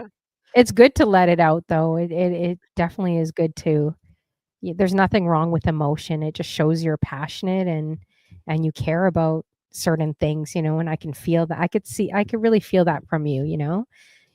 It's been a pleasure getting to know you more. You definitely Thank you. crack me up. With the Canadian thing as well, and I know, I know. I know we banter each other a little bit here and there, but Yes. I hope you could visit Toronto someday too. And Oh, I'll certainly let you know when I do. That's yeah, happening. I yeah, I you already said better, that I'm you going to better. Canada next year, so, All I right, need to awesome. I'll start on the East Coast and just work my way across. So I'll hit Toronto, I'll hit, Montreal, and then, Vancouver. Yeah, you will definitely love it too. Um, let's see here. All right, so we are going to raid out you guys. I'm just wondering, is there anyone you'd like to go to? I don't know if you could see anyone Um, online. Well, dang, like, when I thought we were ending at 9, we coulda gone to Ebony because she started at 9, but I think Shoot. she's about to end in, like, 6 minutes, Oh, is she? so 'cause Ah. she's on a Ray train, so I'm like, I don't know who starts at 10. Oh, yeah, because everyone's rating out after 10, right? Unless Yeah. if I keep you on till 2 minutes after 10, everyone's rating out. You're probably Yeah, like, "Girl, I need a drink, I need to get something to eat. I've kept you on for 3 hours." it's all good, I'm used to this. I'm normally streaming myself for longer than this, so it's all Oh, good. yeah? Yeah. Okay, Um, yeah, because well, I think let me everyone will be rating out. Probably I wonder if I should wait maybe a few minutes because 'cause I'm sure everyone will be rating out. Oh, it's her partner celebration, Chanel B? Oh, what time is she coming on? Is Yeah, she coming on at 10? oh. Oh, well, maybe she's coming on at 10. We could wait maybe a few minutes and then we'll, we can do that if you want. Oh, she's If on it's her now. partner. Oh, is she?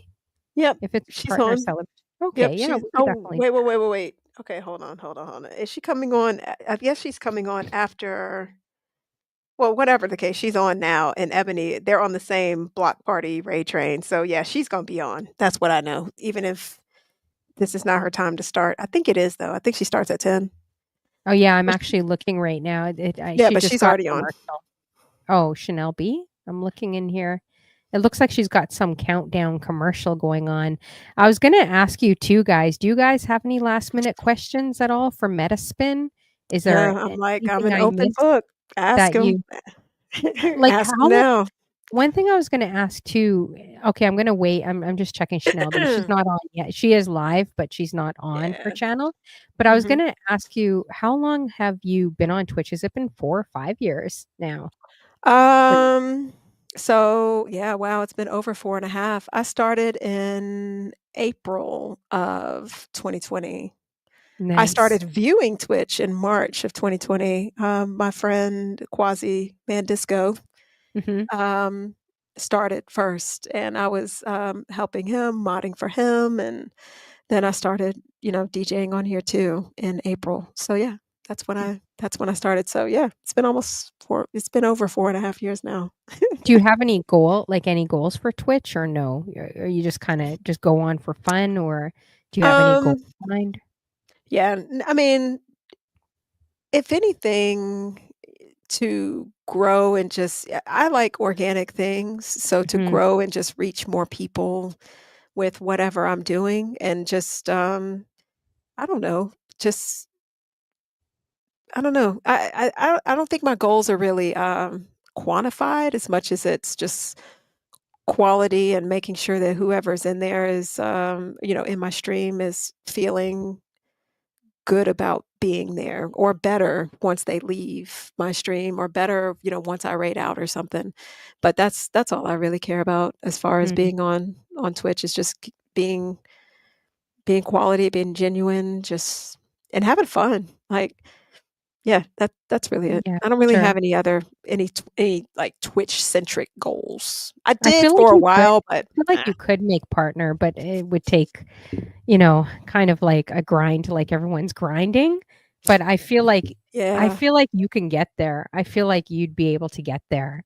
I don't know, but Oh, it would yeah, take see, a lot Chris of got dedication, you know? well, so here's the funny part about that, Honey Flow. Mhm. Back in 2020, I had a lot of people behind the scenes ready to help me do that, and I just wasn't ready. Like, Yeah.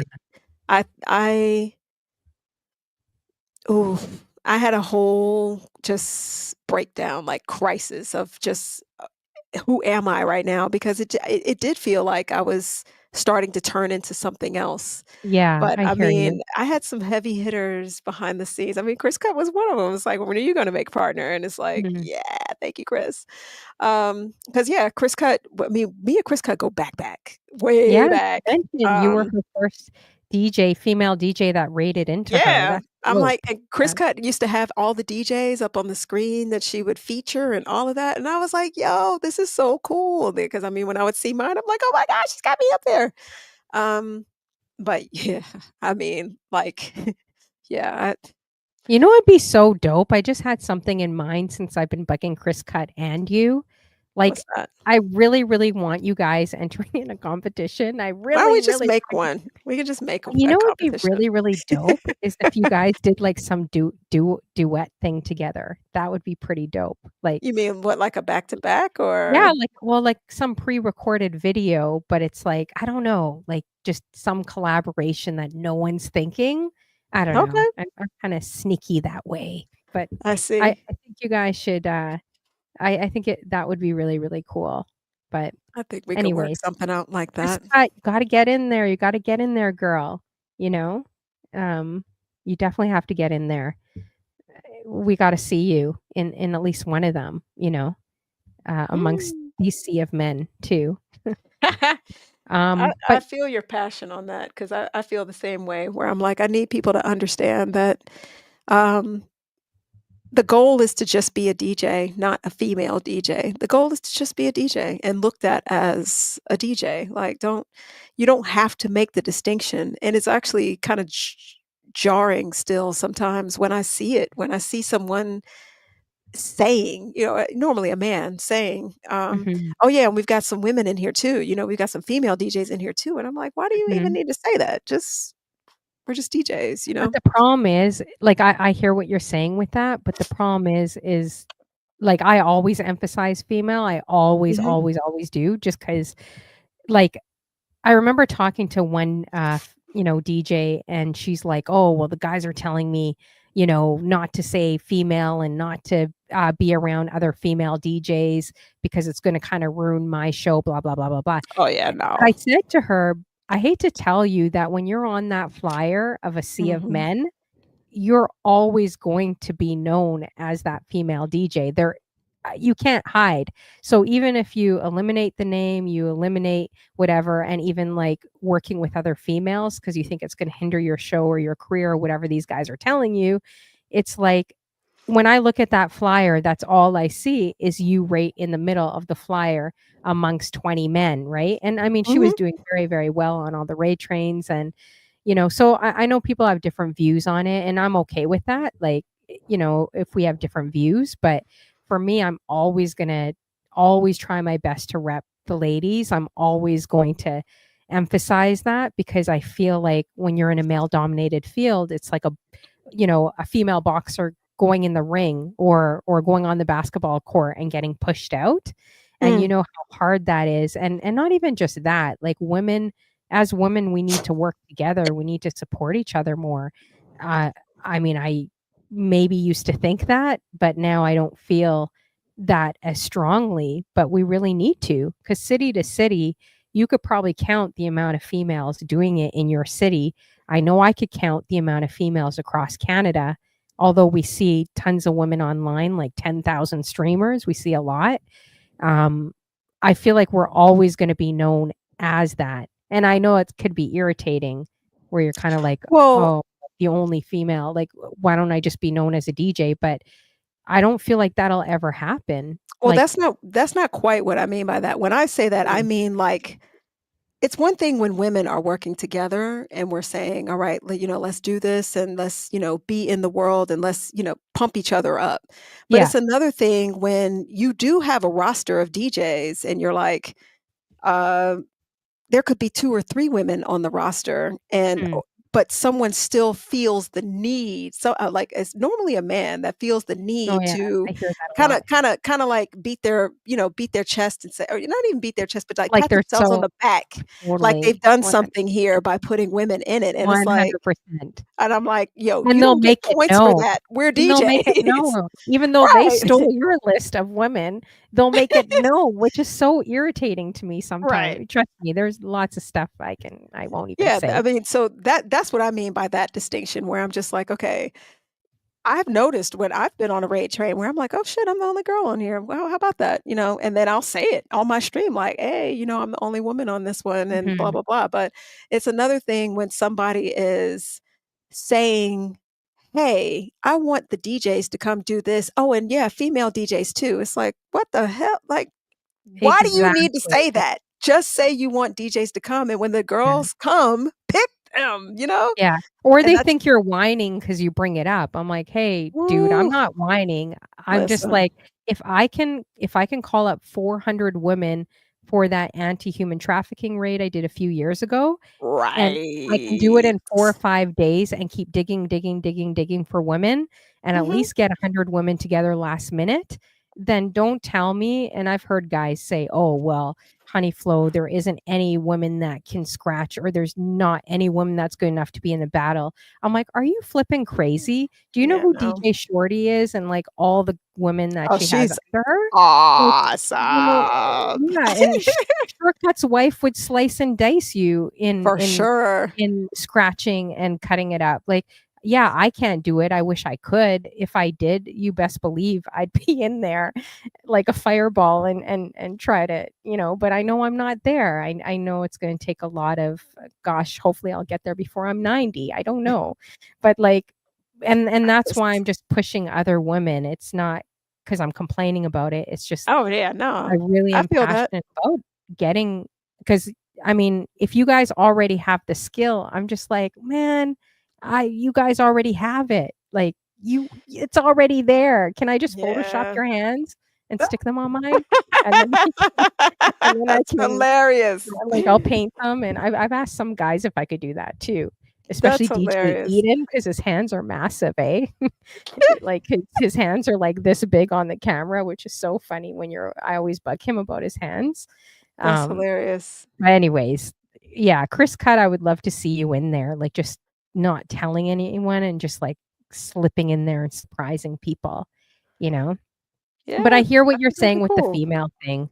Like, why can't you just be a DJ? But in this industry, I don't think like even if you just say it's just a DJ, you're always, you know what I mean? Like there's Yeah, we're always gonna an pop it out for a factor. while. Yeah, Yeah. yeah, Like right now, because it's still, super male dominated, sure, it's gonna pop yeah. off like, oh wow. But I guess the stigma, like it's some sort of lesser than, or like, oh yeah, you too. Like there's an other to it. Oh, for And I mean, sure. For sure. trust me, like as somebody who is, firmly LGBTQ also, it's like, I get uh there's a need to say these are women, and there's Mhm, also because I'm a very proud woman, but mhm, I feel the same way about that, where I'm just like, at what point are we going to see that we are people and we are humans and this is what we do, and we don't have to other people and make them feel like they're someone else or they're mhm. different. They're just doing the same thing. They're just a little bit behind because they've been locked out of things because they're women. Exactly, but doesn't mean So that we can't do it any better, you know? right. Like, that's why I'm like, "Oh, man, how long is this thing gonna take me to figure out?" Because Mhm. yeah, I would love to just buckle down and just, like, surprise people, right? But we'll see. You I know it should. takes Watch a lot of those practice. Scratch Bastard tutorials and shortcut tutorials, and I they're out know. there. Just practice. Yeah, that's what it takes is definitely practice for sure. Lots of I it. Yeah, yeah. Yeah, and kudos to all the men too. I'm not, Yeah, no, I'm not trying to bashing or bash at anything. all. Like kudos to all the men that have helped and supported us, and I have such great guys that are just like even who is it? Was it Quiet Storm? He's such a Mhm. ridiculously good like how he chops it up on the turntables like a gourmet chef too. And one day I was messing with him and I was like, put your elbow behind your head and then go like this on the turntable and do that. Like I was giving him impossible body tricks to do, and he did all of them. Come Like he put on. his hand behind his Yeah, ear and he did this practice, and man. yeah, That'll do it. and I'm like, "Oh my gosh." I'm like, "I cannot believe you did that. That was incredible." Like, and we were all laughing. And and I said, "Oh, I'm gonna be like 100 years old by the time I reach your level. This is so frustrating for me." And he said, "Hey, Honey Flo, like we all started." He's like, "I just started scratching like that and it was horrible too." Like, Mhm. he's like, "We all started somewhere, right?"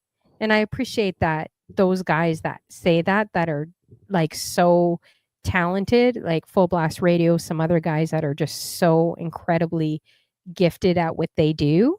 And Absolutely. and they're very humble and they're just like, hey, and they'll support the ladies too.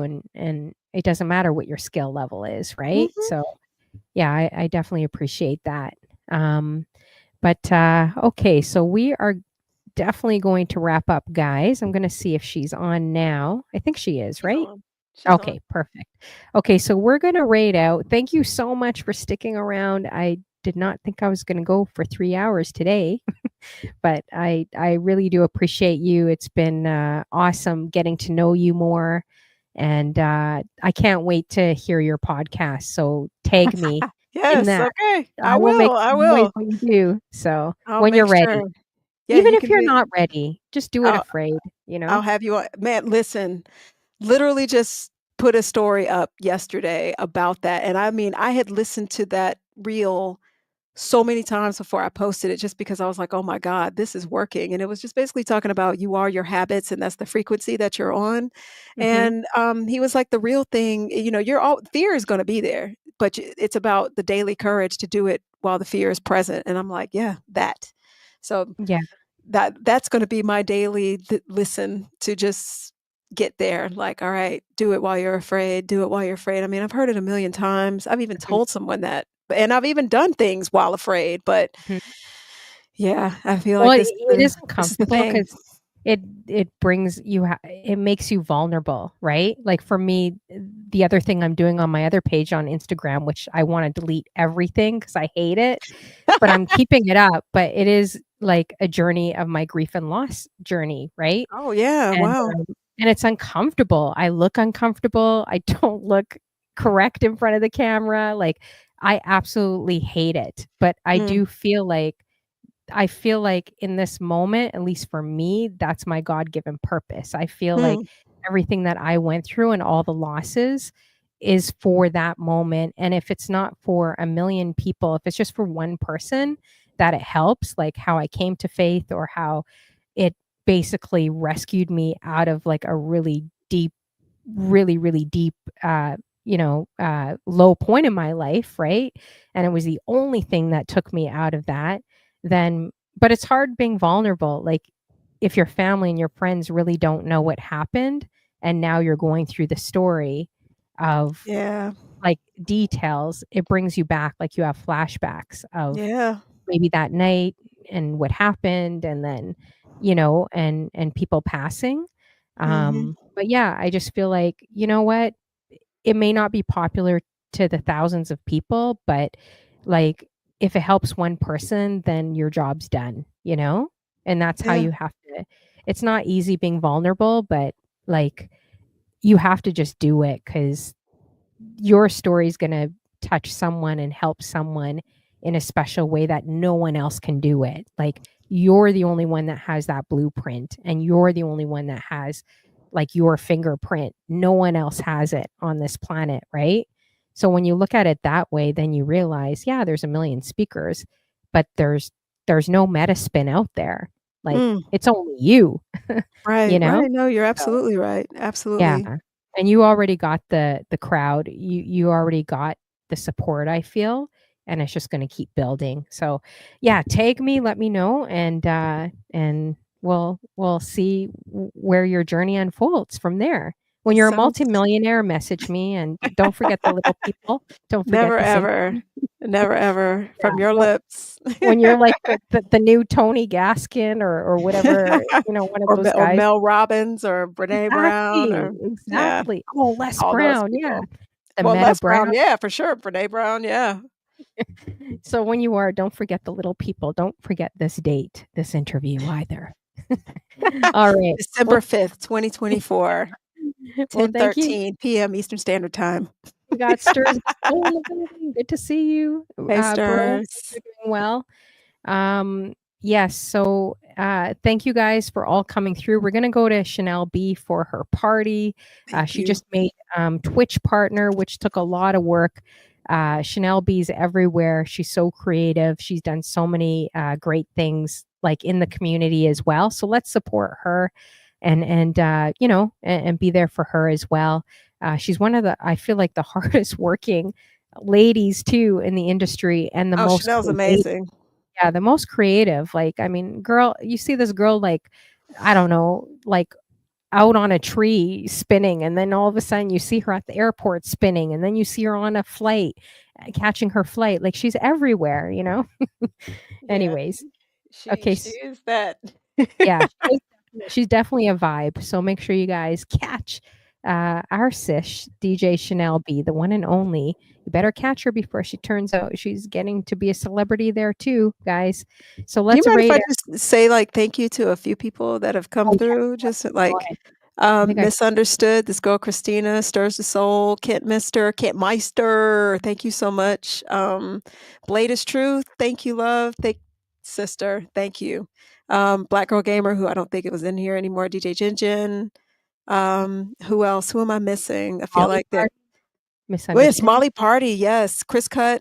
Who else? Thank you all so much for showing up and supporting. I truly, truly appreciate it. SNS, man, it's been a while since I've seen you, but thank you. I just wanted to run through that. And Ebony, even though Ebony's not in here, she's streaming or just finished streaming. But And Jen. but yes, and thank you so much, Honeyflow, for having me on. Thank you for all the encouraging words, like heard and felt all of it. Aw, So that's thank awesome. you. Thank you. Yeah. Thank you. That's Thank awesome. you. I'm glad. I'm happy. All right, guys, let's go to Chanel B. Thanks, guys, for coming through YouTube. Make sure everyone in the room's adding Mettaspin as well on Twitch and on Instagram and her socials. And thank you guys for coming through. Appreciate you as well. I think the rate is just about rating out too. It is. Okay, let's see here. Oh, Chris Cut as well. I Stars said to Chris Soul. Cut. Yeah. That's Christina. Okay, I think it just rated. I'm going to try again because it misses a lot of people on this bus. Oh Yeah, man, let's see, see. Chanel. Hold on. Dang, I didn't raid through because I didn't keep my screen on. Let's see here. Okay, I think I'm going to try one more time. So yeah, if you guys missed it, just go to DJ Chanel B. And whoops, I forgot my raid message. That's okay. Okay, so I think we're gonna raid right now. Okay, perfect. All right, I'll see you guys. I'm Yeah, gonna there she log. is. Okay, awesome. All right. Well, it was really great. I hope you can grab something to eat and, Oh, yeah, have a I'm good. okay. It was awesome. Yeah. Thank you so much for coming through and sharing what you did today too. Really appreciate it. Thank Yeah. you. I really appreciate you having me on. I didn't know that this was gonna go, like, so just straight to the heart, but it did, so thank you. Yeah, for sure. I always love that. So that's good. All right. Well, have a great night and we'll definitely be in touch soon. For sure. Thank you. Thank Okay. you. All right. Take care. See Bye. you guys.